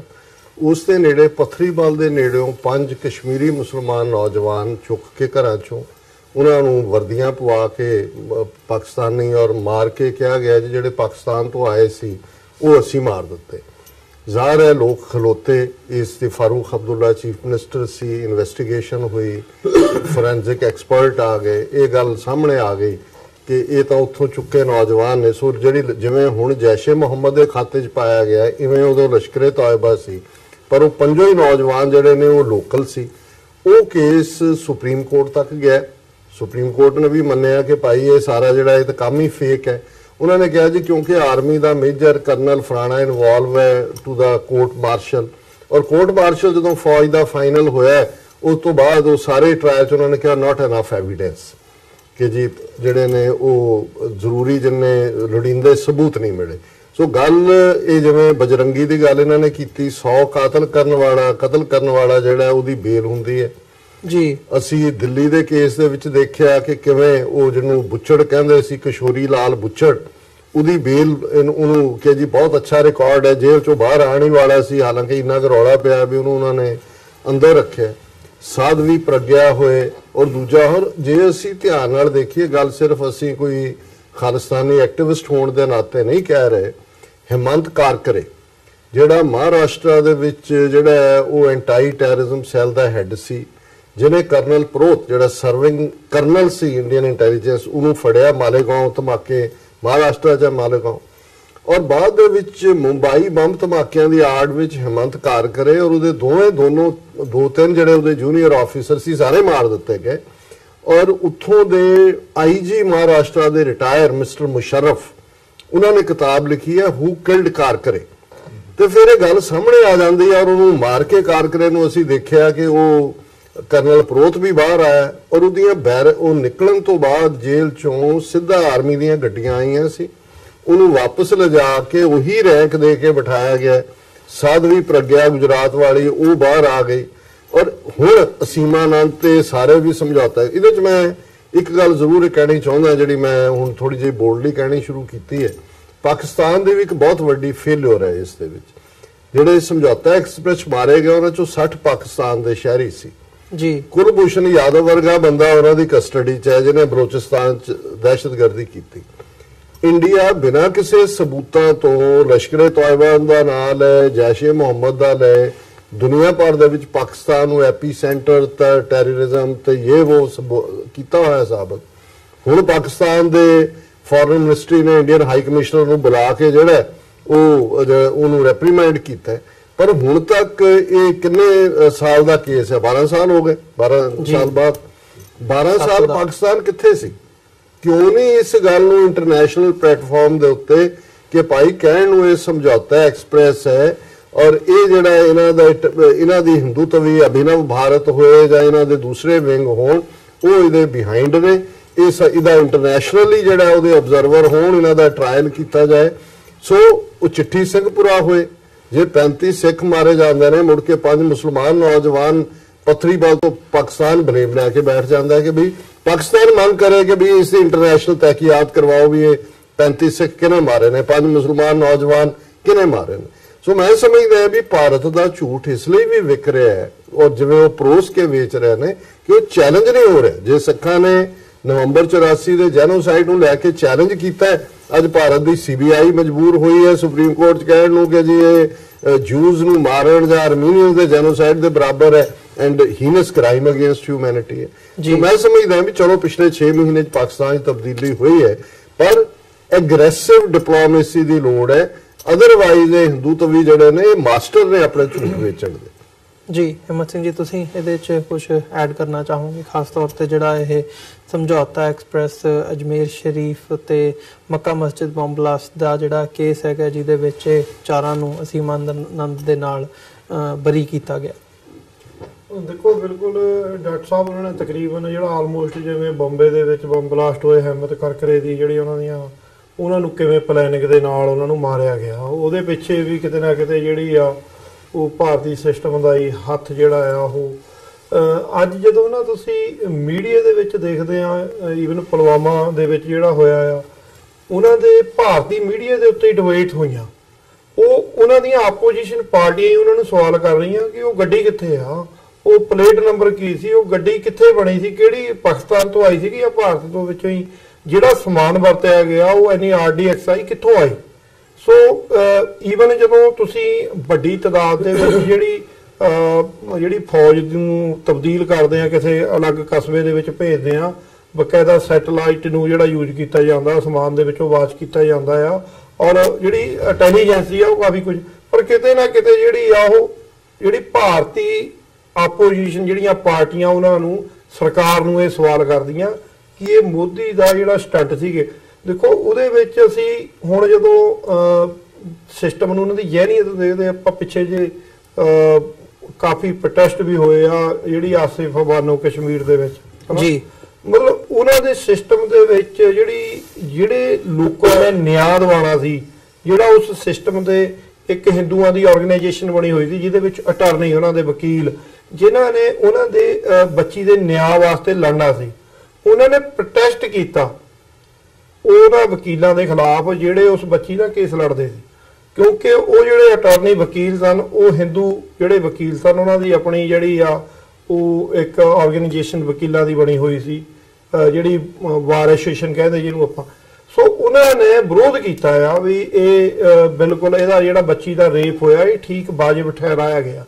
ਸੋ ਉਹਨਾਂ ਨੇ ਉਹਨਾਂ ਦੀਆਂ ਜਿਹੜੀਆਂ ਪਲੈਨਿੰਗਾਂ ਮਿਨੋਰਟੀ ਨੂੰ ਡਰਾ ਕੇ ਧਮਕਾ ਕੇ ਜਿਹੜਾ ਸ਼ਾਮ ਦਾ ਦੰਡ ਭੇਵ ਦੀ ਗੱਲ ਕਰਦੇ ਆ, ਉਹ ਹਰ ਇੱਕ ਤਰੀਕਾ ਵਰਤ ਕੇ ਮਿਨੋਰਟੀ ਨੂੰ ਜਿਹੜਾ ਆ ਉੱਥੇ ਇਨਸਾਫ ਨਾਂ ਦੀ ਕੋਈ ਚੀਜ਼ ਨਹੀਂ ਆ, ਬੰਬ ਬਲਾਸਟ ਦੀ ਗੱਲ ਕਰਦੇ ਆ, ਔਰ ਜਿਹੜੀ ਆ ਕਰਤਾਰਪੁਰ ਲਾਂਘੇ ਦੀ ਗੱਲ ਕਰਦੇ ਆ ਜਾਂ ਪੁਲਵਾਮਾ ਕਾਂਡ ਜਿੰਨੇ ਕਿੰਨੇ ਕਿ ਅਸੀਂ ਗੱਲ ਕਰ ਲਈਏ, ਔਰ ਇਹਦੇ ਪਿੱਛੇ ਜਿਹੜੀ ਆ ਸਾਜ਼ਿਸ਼ ਆ ਉਹ ਭਾਰਤੀ ਸਟੇਟ ਦੀ ਉਹਨਾਂ ਦੀਆਂ ਏਜੰਸੀਆਂ ਦੀ ਸਾਜ਼ਿਸ਼ ਜਿਹੜੀ ਆ ਉਹ ਬੇਨਕਾਬ ਹੁੰਦੀ ਰਹੀ ਆ, ਔਰ ਉਹਨੂੰ ਕਿਵੇਂ ਸਿਸਟਮ ਦੇ ਹੁਣ ਪਿੱਛੇ ਜੇ ਆਪਾਂ ਦੇਖਿਆ ਰਾਤੋਂ ਰਾਤ ਕਿਵੇਂ CBI ਦਾ ਜਿਹੜਾ ਹੈੱਡ ਸੀ ਉਹ BJP ਨੇ ਮੋਦੀ ਨਾਲ ਨੂੰ ਰਾਤੋਂ ਰਾਤ ਉਹਦੀ ਜਿਹੜੀ ਬਦਲੀ ਵੀ ਆ ਉਹ ਰਾਤ ਦੇ ਜਾ ਕੇ 1 ਵਜੇ ਪਤਾ ਨਹੀਂ 2 ਵਜੇ ਜਿਹੜਾ ਸਮਾਂ ਆ ਰਿਹਾ ਸੀ ਮੀਡੀਆ ਦੇ ਵਿੱਚ, ਸੋ ਉਹਨੂੰ ਬਦਲਿਆ ਗਿਆ। ਕਾਰਨ ਕੀ ਆ ਕਿ ਜੇ ਕੋਈ ਇਨਸਾਨ ਸੱਚ ਦੀ ਜਿਹੜੀ ਇਨਵੈਸਟੀਗੇਟ ਕਰਨ ਦੀ ਸ਼ੁਰੂਆਤ ਕਰਦਾ ਆ ਤੇ ਉਹਨਾਂ ਨੂੰ ਉਹ ਸਿਸਟਮ ਜਿਹੜਾ ਆ ਉਹ ਰੋਕ ਲੈਂਦਾ ਆ, ਤੇ ਇਹ ਭਾਰਤ ਦੇ ਵਿੱਚ ਹੁੰਦਾ ਰਿਹਾ ਆ। ਜੇ ਕੋਈ ਆਵਾਜ਼ ਸੱਚ ਦੀ ਬੁਲੰਦ ਕਰਦਾ ਆ, ਜਸਵੰਤ ਸਿੰਘ ਖਾਲੜੇ ਦੀ ਗੱਲ ਕਰ ਲਓ, ਜੇ ਉਹਨਾਂ ਨੇ ਉਹਨਾਂ ਸਿੰਘਾਂ ਦੀ ਇਨਵੈਸਟੀਗੇਟ ਜਿਨ੍ਹਾਂ ਨੂੰ ਝੂਠੇ ਪੁਲਿਸ ਮੁਕਾਬਲਿਆਂ ਜਿਨ੍ਹਾਂ ਦੀਆਂ ਲਾਸ਼ਾਂ ਹੀ ਖੁਰਦ-ਫੁਰਦ ਕਰਦੀਆਂ ਉਹਨਾਂ ਦੀ ਇਨਵੈਸਟੀਗੇਟ ਕਰਨ ਤੁਰੇ ਤਾਂ ਉਹਨਾਂ ਨੂੰ ਵੀ ਉਸ ਸਿਸਟਮ ਨਾਲ ਜਿਹੜਾ ਆ ਅੱਜ ਤੱਕ ਲਾਸ਼ ਤੱਕ ਨਹੀਂ ਮਿਲੀ ਸਾਨੂੰ।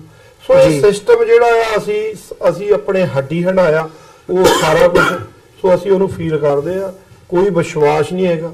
ਉਹ ਝੂਠ ਤੇ ਜਿਹੜਾ ਸਾਰਾ ਸਿਸਟਮ ਜਿਹੜਾ ਕਰਪਟ ਹੈਗਾ ਮੀਡੀਆ ਤੋਂ ਲੈ ਕੇ ਥੱਲੇ ਤੋਂ ਉੱਤੇ ਤੱਕ, ਮਤਲਬ ਜੇ ਇੱਕ ਆਸ ਮੀਡੀਆ ਤੇ ਵੱਜਦੀ ਆ ਤੇ ਫਿਰ ਉਹ ਮੀਡੀਆ ਵੀ ਜਿਹੜਾ ਉਹਨਾਂ ਦੇ ਹੱਥਾਂ ਦੇ ਵਿੱਚ ਖੇਡਦਾ ਜਿਹੜਾ ਝੂਠ ਪਰੋਸਦਾ ਆ ਇੰਟਰਨੈਸ਼ਨਲ ਮੀਡੀਆ ਦੇ ਵਿੱਚ। ਦੇਖੋ ਜਸਟਿਸ ਕਾਟਜੂ ਮਾਰਕੰਡੇ ਕਾਟਜੂ ਜਿਹੜਾ ਕਿ ਖੁਦ ਜਸਟਿਸ ਰਿਹਾ ਸੁਪਰੀਮ ਕੋਰਟ ਦਾ, ਪ੍ਰੈਸ ਕਾਉਂਸਲ ਦਾ ਚੀਫ ਰਿਹਾ, ਉਹਦਾ ਇਹ ਕਹਿਣਾ ਹੈ ਕਿ ਵੀ 50% ਤੋਂ ਜ਼ਿਆਦਾ ਜੱਜ ਸੁਪਰੀਮ ਕੋਰਟ ਦੇ ਕਰਪਟ ਨੇ, ਜੁਡੀਸ਼ਰੀ ਉੱਤਰੋਂ ਥੱਲੇ ਤੱਕ ਕਰਪਟ ਹੈ। ਮੀਡੀਆ ਬਾਰੇ ਉਹਨੇ ਕਿਹਾ ਮੈਂ ਤਾਂ ਦੇਖਣਾ ਹੀ ਬੰਦ ਕਰ ਦਿੱਤਾ ਹੈ ਕਿਉਂਕਿ ਹੈ ਹੀ ਸਾਰਾ ਝੂਠ ਹੈ। ਔਰ ਈਵਨ ਪੁਲਵਾਮਾ ਤੋਂ ਬਾਅਦ ਜਸਟਿਸ ਕਾਟਜੂ ਨੇ ਪਾਕਿਸਤਾਨ ਦੇ ਇੱਕ ਪ੍ਰੋਮੀਨੈਂਟ ਸ਼ੋਅ ਦੇ ਹੋਸਟ ਨੂੰ ਜਿਹੜਾ ਇੰਟਰਵਿਊ ਦਿੰਦਿਆਂ ਉਹਨੇ ਕਿਹਾ ਕਿ ਇਮਰਾਨ ਖਾਨ ਜਿਹੜੇ ਨੇ ਲਾਈਕ ਸਟੇਟਸਮੈਨ ਉਹਨਾਂ ਨੇ ਬਿਹੇਵ ਕੀਤਾ, ਔਰ ਕਹਿੰਦੇ ਮੈਂ ਵੀ ਸਮਝਦਾ ਸੀ ਕਿ ਵੀ ਕ੍ਰਿਕਟਰ ਹੈ ਜਾਂ ਦੂਜਾ, ਬਟ ਉਹਦੇ 'ਚ ਇੱਕ ਸਟੇਟਸਮੈਨ ਵਾਲੀਆਂ ਕੁਆਲਿਟੀਜ਼ ਨੇ। ਸੋ ਜੇ ਇੱਕ ਜਿਹੜਾ ਖੁਦ ਜਸਟਿਸ ਰਿਹਾ ਔਰ ਉਹ ਇੰਡੀਅਨ ਨੈਸ਼ਨਲਿਸਟ ਹੈ ਪੱਕਾ, ਇਹ ਕਹਿਣਾ ਕਿ ਜੀ ਉਹ ਭਾਰਤ ਨੂੰ ਤੋੜਨ ਵਾਲਾ ਇਹ ਨਹੀਂ ਹੈ, ਲੇਕਿਨ ਜੇ ਉਹਦੀ ਆਪਣੀ ਆਬਜ਼ਰਵੇਸ਼ਨ ਹੈ ਤਾਂ ਉਹਨਾਂ ਅਦਾਲਤਾਂ ਤੋਂ ਸਿੱਖ ਹੋਣ, ਮੁਸਲਮਾਨ ਹੋਣ, ਦਲਿਤ ਹੋਣ, ਈਸਾਈ ਹੋਣ ਕੀ ਇਨਸਾਫ ਲੱਭਦੇ ਨੇ। ਈਵਨ ਜਿਹੜੀ ਮੈਜੋਰਿਟੀ ਗਰੀਬ ਹਿੰਦੂ ਵੀ ਨੇ ਉਹ ਵੀ ਜਿਹੜੇ ਨੇ ਉਹਨਾਂ ਨੂੰ ਜਸਟਿਸ ਨਹੀਂ ਮਿਲਦਾ ਕਿਉਂਕਿ ਜਸਟਿਸ ਉੱਥੇ ਖਰੀਦਿਆ ਜਾਂਦਾ ਹੈ। ਇਹ ਇਕੱਲਾ ਜਸਟਿਸ ਡਿਲੇਡ ਦੀ ਗੱਲ ਨਹੀਂ ਵੀ 34 ਸਾਲ 'ਚ ਇਨਸਾਫ ਨਹੀਂ ਹੋਇਆ, ਉਹ ਤਾਂ ਜਸਟਿਸ ਤੁਹਾਡੇ ਕੋਲ ਜਿਵੇਂ ਹੁੰਦਾ ਹੈ ਕਿ we will I get justice, are you ready to pay for it. Even ਆਮ ਕ੍ਰਾਈਮਸ ਦੇ ਮਾਮਲਿਆਂ 'ਚ ਵੀ ਜਿਹੜੀ ਕਰਪਸ਼ਨ ਹੈ ਉਹ ਡਿਸਾਈਡ ਕਰਦੀ ਹੈ, ਤੇ ਅਸੀਂ ਤਾਂ ਜਿਹੜਾ ਮਾਈਨੋਰਿਟੀਜ਼ ਉਹ ਤਾਂ ਉਹਨਾਂ ਨੇ ਮਿੱਥਿਆ ਹੋਇਆ ਵੀ ਇਹਨਾਂ ਨੂੰ ਜਿਹੜਾ ਉਹ ਸੁਪਰੈਸ ਕਰਨਾ ਹਰ ਹਾਲਤ ਦੇ ਵਿੱਚ। ਜੀ ਸੋ ਜਾਂਦੇ ਦੇ ਵਿੱਚ ਮੈਂ ਡਾਇਸਪੋਰਾ ਦੀਆਂ ਐਕਟੀਵਿਟੀਜ਼ ਵੱਲ ਆਵਾਂ। ਸਿੱਖ ਡਾਇਸਪੋਰਾ ਆਉਂਦੀ ਜਿਹੜਾ ਹੁਣ ਮਹੀਨਾ ਹੈਗਾ ਖਾਲਸਾ ਸਾਜਣਾ ਦਿਵਸ ਦਾ ਚੜ੍ਹਨ ਜਾ ਰਿਹਾ ਹੈ ਅਪ੍ਰੈਲ ਦਾ, ਤੇ 6 ਤਰੀਕ ਨੂੰ ਜਿਹੜੀ ਅਮਰੀਕਾ ਦੀ ਕੈਪੀਟਲ ਹੈਗੀ ਹੈ ਵਾਸ਼ਿੰਗਟਨ DC ਦੇ ਵਿੱਚ ਕੈਪੀਟਲ ਹਿੱਲ ਦੇ ਉੱਤੇ, ਜਿਹਦਾ ਸਿਰਾ ਸਿੱਖ ਕੋਆਰਡੀਨੇਸ਼ਨ ਕਮੇਟੀ ਈਸਟ ਕੋਸਟ ਨੂੰ ਜਾਂਦਾ, ਇਹਨਾਂ ਵੱਲੋਂ 4 ਸਾਲ ਪਹਿਲਾਂ ਇੱਕ ਪਰੇਡ ਦੀ ਸ਼ੁਰੂਆਤ ਕੀਤੀ ਗਈ ਸੀ। ਮੈਂ ਸਾਡੇ ਦਰਸ਼ਕਾਂ ਦੀ ਜਾਣਕਾਰੀ ਦੇ ਲਈ ਵੀ ਦੱਸ ਰਿਹਾ ਇਹ ਸਾਰਾ ਜਿਹੜਾ ਵੇਰਵਾ ਹੈਗਾ ਕਿ ਅਮਰੀਕਾ ਦੇ ਵਿੱਚ ਨੈਸ਼ਨਲ ਸਿੱਖ ਡੇ ਜਿਹੜਾ ਹੈਗਾ ਉਹ ਐਸਟੈਬਲਿਸ਼ ਕੀਤਾ ਜਾਵੇ। ਖਾਲਸਾ ਸਾਜਣਾ ਦਿਵਸ ਨੂੰ ਮੁੱਖ ਰੱਖਦਿਆਂ ਜਿਹੜਾ ਇਹ ਉਪਰਾਲਾ ਹੈਗਾ ਉਹ ਇਹਦੀ ਸ਼ੁਰੂਆਤ ਕੀਤੀ ਗਈ ਹੈ। ਸੋ ਇਹਦੇ ਥੱਲੇ ਇੱਕ ਅਵੇਅਰਨੈਸ ਕੈਂਪੇਨ ਵੀ ਹੈਗੀ ਹੈ। ਵੱਖੋ ਵੱਖਰੀਆਂ ਜਿਹੜੀਆਂ ਸਟੇਟ ਕੈਪੀਟਲਸ ਨੇ ਉਹਨਾਂ ਦੇ ਵੱਲੋਂ ਪ੍ਰੋਕਲੇਮੇਸ਼ਨਸ ਵੀ ਹੁੰਦੀਆਂ ਨੇ। ਹਰ ਸਾਲ ਜਿਹੜਾ ਹੈਰੀਟੇਜ ਮੰਥ ਵਜੋਂ ਅਪ੍ਰੈਲ ਦੇ ਮਹੀਨੇ ਨੂੰ ਮਾਨਤਾਵਾਂ ਵੀ ਦਿੱਤੀਆਂ ਜਾਂਦੀਆਂ ਨੇ ਤੇ ਖਾਲਸਾ ਸਾਜਣਾ ਦਿਵਸ ਨੂੰ ਨੈਸ਼ਨਲ ਸਿੱਖ ਡੇ ਦੇ ਤੌਰ ਤੇ ਜਿਹੜੀ ਐਸਟੈਬਲਿਸ਼ ਕਰਨ ਦੀ ਇਹ ਮੁਹਿੰਮ ਹੈਗੀ ਹੈ ਉਹਨੂੰ ਮੁੱਖ ਰੱਖਦਿਆਂ ਆਉਣ ਵਾਲੀ 6 ਅਪ੍ਰੈਲ ਦਿਨ ਸ਼ਨੀਵਾਰ ਨੂੰ ਵਾਸ਼ਿੰਗਟਨ ਡੀਸੀ ਦੇ ਵਿੱਚ ਕੈਪੀਟਲ ਹਿੱਲ ਤੇ ਇਹ ਜਿਹੜੀ ਪਰੇਡ ਹੈਗੀ ਹੈ ਉਹ ਕੱਢੀ ਜਾ ਰਹੀ ਹੈ। ਸੋ ਇਹਦੀ ਮੈਂ ਸ਼ੁਰੂਆਤ ਬਲਜਿੰਦਰ ਸਿੰਘ ਜੀ ਤੁਹਾਡੇ ਕੋਲੋਂ ਕਰਨਾ ਚਾਹੂੰਗਾ। ਕੀ ਕਹਿਣਾ ਚਾਹੋਗੇ ਇਸ ਬਾਬਤ ਜਿਹੜੀ ਇਹ ਨੈਸ਼ਨਲ ਸਿੱਖ ਡੇ ਐਸਟੈਬਲਿਸ਼ ਕਰਨ ਦੀ ਇੱਕ ਕੈਂਪੇਨ ਹੈਗੀ ਹੈ ਤੇ ਕਿੰਨਾ ਕੁ ਬੂਰ ਪਿਆ ਸਮਝਦੇ ਹੋ ਇਹਨਾਂ 4 ਸਾਲਾਂ ਦੇ ਵਿੱਚ? ਵਾਹਿਗੁਰੂ ਜੀ ਕਾ ਖਾਲਸਾ, ਵਾਹਿਗੁਰੂ ਜੀ ਕੀ ਫਤਿਹ।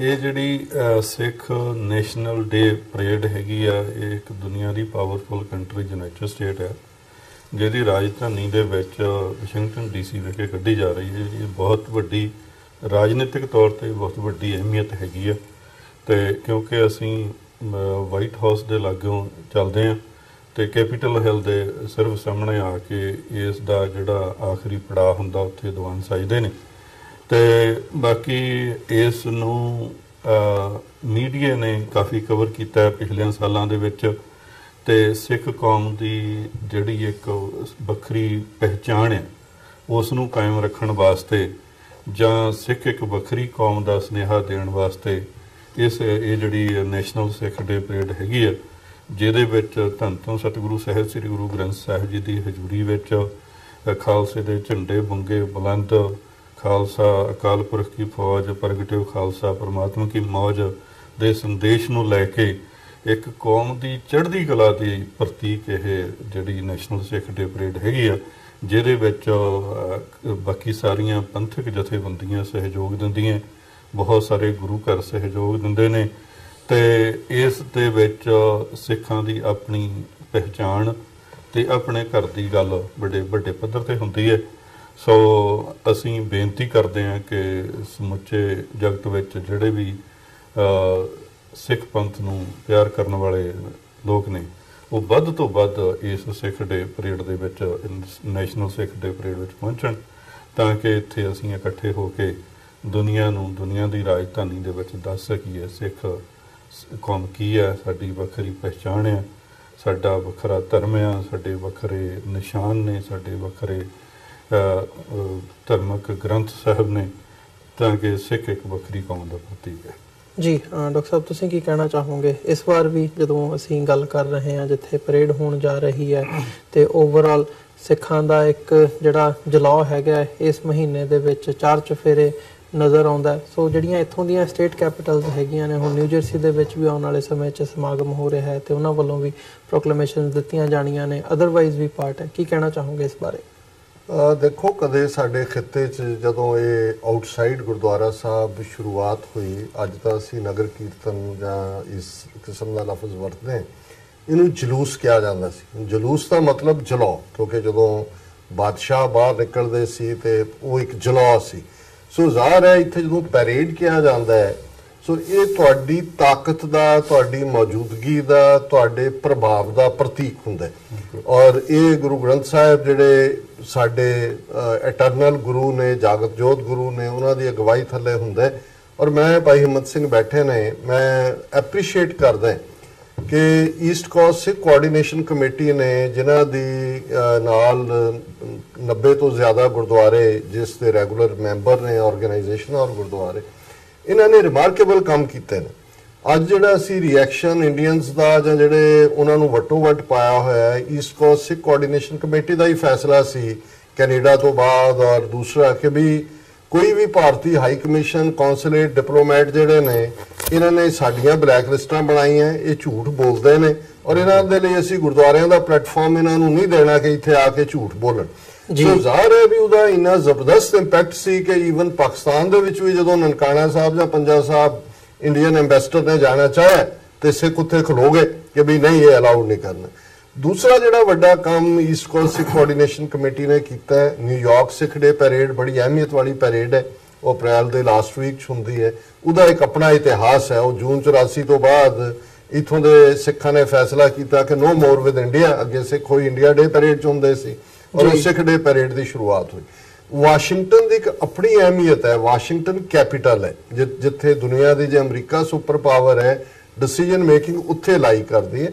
ਔਰ ਉੱਥੇ ਜਦੋਂ ਇਸ ਪਰੇਡ ਦੀ ਸ਼ੁਰੂਆਤ ਹੋਈ, ਜ਼ਾਹਿਰ ਹੈ ਵੱਡੀ ਗਿਣਤੀ 'ਚ ਅੱਡ-ਅੱਡ ਗੁਰਦੁਆਰਿਆਂ 'ਚੋਂ ਬੱਸਾਂ ਜਾਂਦੀਆਂ ਨੇ, ਭਾਈ ਹਿੰਮਤ ਸਿੰਘ ਵੇਰਵੇ ਨਾਲ ਦੱਸਣਗੇ। ਪਰ ਮੈਂ ਸਮਝਦਾ ਵੀ ਇਹ ਇੱਕ ਜ਼ਬਰਦਸਤ ਪੇਸ਼ਕਦਮੀ ਹੈ ਜਿਸ ਦੇ ਵਿੱਚ ਵੱਡੀ ਗਿਣਤੀ ਸਿੱਖ ਸੰਗਤਾਂ ਸ਼ਮੂਲੀਅਤ ਕਰਦੀਆਂ ਨੇ। ਔਰ ਇਹਦਾ ਐਕਸਕਲੂਸਿਵ, ਕਿਉਂਕਿ ਇਹ ਇਕੱਲੀ ਸਿੱਖ ਡੇ ਪੈਰੇਡ ਨਹੀਂ ਹੈ, ਇਹ ਫਰੀडम ਮਾਰਚ ਵੀ ਹੈ। ਔਰ ਫਰੀडम ਮਾਰਚ ਦਾ ਮਤਲਬ ਹੈ, ਵੈਸੇ ਤਾਂ ਇਹ ਕਹਿਣ ਦੀ ਲੋੜ ਨਹੀਂ ਸੀ ਪੈਣੀ ਚਾਹੀਦੀ, ਸਿੱਖ ਦਾ ਮਤਲਬ ਹੀ ਬਾਦਸ਼ਾਹ ਜਾਂ ਬਾਗੀ ਹੁੰਦਾ ਹੈ, ਪਰ ਹੁਣ ਕਿਉਂਕਿ ਸਰਕਾਰੀ ਰੈਂਟਾ ਸਿੱਖ ਕਿਸਮ ਦੇ ਸਿੱਖ ਵੀ ਆ ਗਏ, ਫਿਰ ਦੱਸਣਾ ਪੈਂਦਾ ਹੈ ਵੀ ਇਹ ਰੈਂਟਾ ਵਾਲੇ ਹੋਰ ਨੇ, ਇਹ ਫਰੀडम ਵਾਲੇ ਨੇ ਜਿਨ੍ਹਾਂ ਨੇ ਆਜ਼ਾਦੀ ਦਾ ਝੰਡਾ ਚੁੱਕਿਆ ਹੋਇਆ ਹੈ। ਸੋ ਮੈਂ ਸਮਝਦਾ ਵੀ ਇਹਦਾ ਇੱਕ ਬੜਾ ਜ਼ਬਰਦਸਤ ਇੰਪੈਕਟ ਹੈ। ਔਰ ਹਰ ਵਾਰ ਪਿਛਲੇ ਸਾਲ ਨਾਲੋਂ ਜਿੱਥੇ ਸੰਗਤ ਦੀ ਗਿਣਤੀ ਜ਼ਿਆਦਾ ਹੁੰਦੀ ਹੈ, ਉੱਥੇ ਕੋਈ ਨਾ ਕੋਈ ਨਵਾਂ ਮੈਸੇਜ ਦੇਣ ਦੀ ਕੋਸ਼ਿਸ਼ ਕੀਤੀ ਜਾਂਦੀ ਹੈ। ਔਰ ਅਮਰੀਕਨ ਗੁਰਦੁਆਰਾ ਪ੍ਰਬੰਧਕ ਕਮੇਟੀ ਜਿਨ੍ਹਾਂ ਦੇ ਐਫਰਟ ਨਾਲ 4-5 ਸਾਲ ਪਹਿਲਾਂ US ਕਾਂਗਰੈਸ਼ਨਲ ਸਿੱਖ ਕਾਕਸ ਬਣੀ, ਉਹਨਾਂ ਦਾ ਵੀ ਇਸ ਮਹੀਨੇ ਦੇ ਅਖੀਰ ਦੇ ਵਿੱਚ ਜਿਹੜਾ ਐਨੂਅਲ ਡਿਨਰ ਹੈ। ਇਸੇ ਤਰ੍ਹਾਂ ਜਿਹੜਾ ਦੂਸਰੀ ਨਿਊ ਜਰਸੀ ਸਿੱਖ ਅਵੇਅਰਨੈਸ ਦੇ ਤੌਰ ਤੇ ਰੈਕਗਨੀਸ਼ਨ ਹੋਈ ਹੈ। ਡੈਲਾਵੇਅਰ ਦੀ ਖਬਰ ਕੱਲ ਸੀ ਕਿ ਉਹਨਾਂ ਦੇ ਗਵਰਨਰ ਨੇ ਵੀ ਪ੍ਰੋਕਲੇਮੇਸ਼ਨ ਕੀਤੀ ਹੈ ਕਿ ਅਪ੍ਰੈਲ ਦਾ ਮਹੀਨਾ ਜਿਹੜਾ ਹੈ ਉਹ ਸਿੱਖ ਅਵੇਅਰਨੈਸ ਮੰਥ ਹੋਏਗਾ।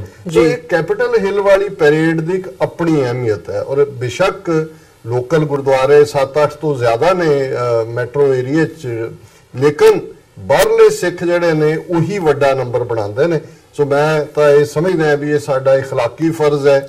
ਬੇਸ਼ੱਕ ਰੁਝੇਵੇਂ ਨੇ, ਹਰ ਇੱਕ ਦੇ ਆਪੋ ਆਪਣੇ ਸ਼ਹਿਰਾਂ 'ਚ ਵੀ ਬਹੁਤ ਸਾਰੀ ਥਾਵਾਂ ਤੇ ਫੰਕਸ਼ਨ ਹੁੰਦੇ ਨੇ, ਪਰ ਇਸ ਗੱਲ ਨੂੰ ਯਕੀਨੀ ਬਣਾਇਆ ਜਾਏ ਕਿ ਵੱਡੀ ਗਿਣਤੀ 'ਚ ਸਿੱਖ ਸੰਗਤਾਂ ਆਪਣੇ ਤੌਰ ਤੇ ਪਰਿਵਾਰਾਂ ਦੇ ਨਾਲ ਜਿਹੜਾ ਇਸ ਪੈਰੇਡ ਦੇ ਵਿੱਚ ਸ਼ਮੂਲੀਅਤ ਕਰਨ। ਜੀ ਬਿਲਕੁਲ। ਹਿੰਮਤ ਸਿੰਘ ਜੀ, ਤੁਹਾਡੇ ਵੱਲ ਆਵਾਂ ਕਿ ਇਸ ਵਾਰ ਵੀ ਜਿਵੇਂ ਨੈਸ਼ਨਲ ਸਿੱਖ ਡੇ ਐਸਟੈਬਲਿਸ਼ ਕਰਨ ਦੀ ਇਹ ਮੁਹਿੰਮ ਹੈਗੀ ਆ ਅਮਰੀਕਾ ਦੇ ਵਿੱਚ, ਕੀ ਐਕਸਪੈਕਟੇਸ਼ਨਸ ਹੈਗੀਆਂ ਨੇ ਤੁਹਾਡੀਆਂ, ਜਾਂ ਆਉਣ ਵਾਲੇ ਸਮੇਂ ਦੇ ਵਿੱਚ ਕਿਹੜੀਆਂ ਹੋਰ ਪ੍ਰੋਕਲੇਮੇਸ਼ਨਸ ਕਿਹੜੇ ਸਟੇਟਸ ਦੇ ਵਿੱਚੋਂ ਸਾਹਮਣੇ ਆ ਸਕਦੀਆਂ ਨੇ? ਜੀ ਅਮਰਦੀਪ ਸਿੰਘ ਜੀ, ਮੈਂ ਪਹਿਲਾਂ ਇੱਕ ਤਾਂ ਇਹ ਦੱਸਣਾ ਚਾਹੁੰਦਾ ਕਿ ਸਿੱਖ ਕੋਆਰਡੀਨੇਸ਼ਨ ਕਮੇਟੀ ਈਸਟ ਕੋਸਟ ਜਦੋਂ 2015 ਦੇ ਵਿੱਚ ਬਰਗਾੜੀ ਦੇ ਵਿੱਚ ਦੁਖਾਂਤ ਵਾਪਰਿਆ, ਗੁਰੂ ਸਾਹਿਬ ਦੇ ਸਰੂਪਾਂ ਦੀ ਬੇਹਰਮਤੀ ਹੋਈ, ਉਹ ਤੋਂ ਬਾਅਦ ਸਿੱਖ ਕੋਆਰਡੀਨੇਸ਼ਨ ਕਮੇਟੀ ਹੋਂਦ ਵਿੱਚ ਆਈ ਆ। ਤੇ ਅਸੀਂ 2016 ਦੇ ਵਿੱਚ 2016 ਦੇ ਵਿੱਚ ਸਭ ਤੋਂ ਪਹਿਲਾਂ ਇੱਕ ਪਰੇਡ ਜਿਹੜੀ ਆ ਉਹ ਆਰੰਭਤਾ ਕੀਤੀ ਗਈ ਵਾਸ਼ਿੰਗਟਨ DC ਦੇ ਵਿੱਚ।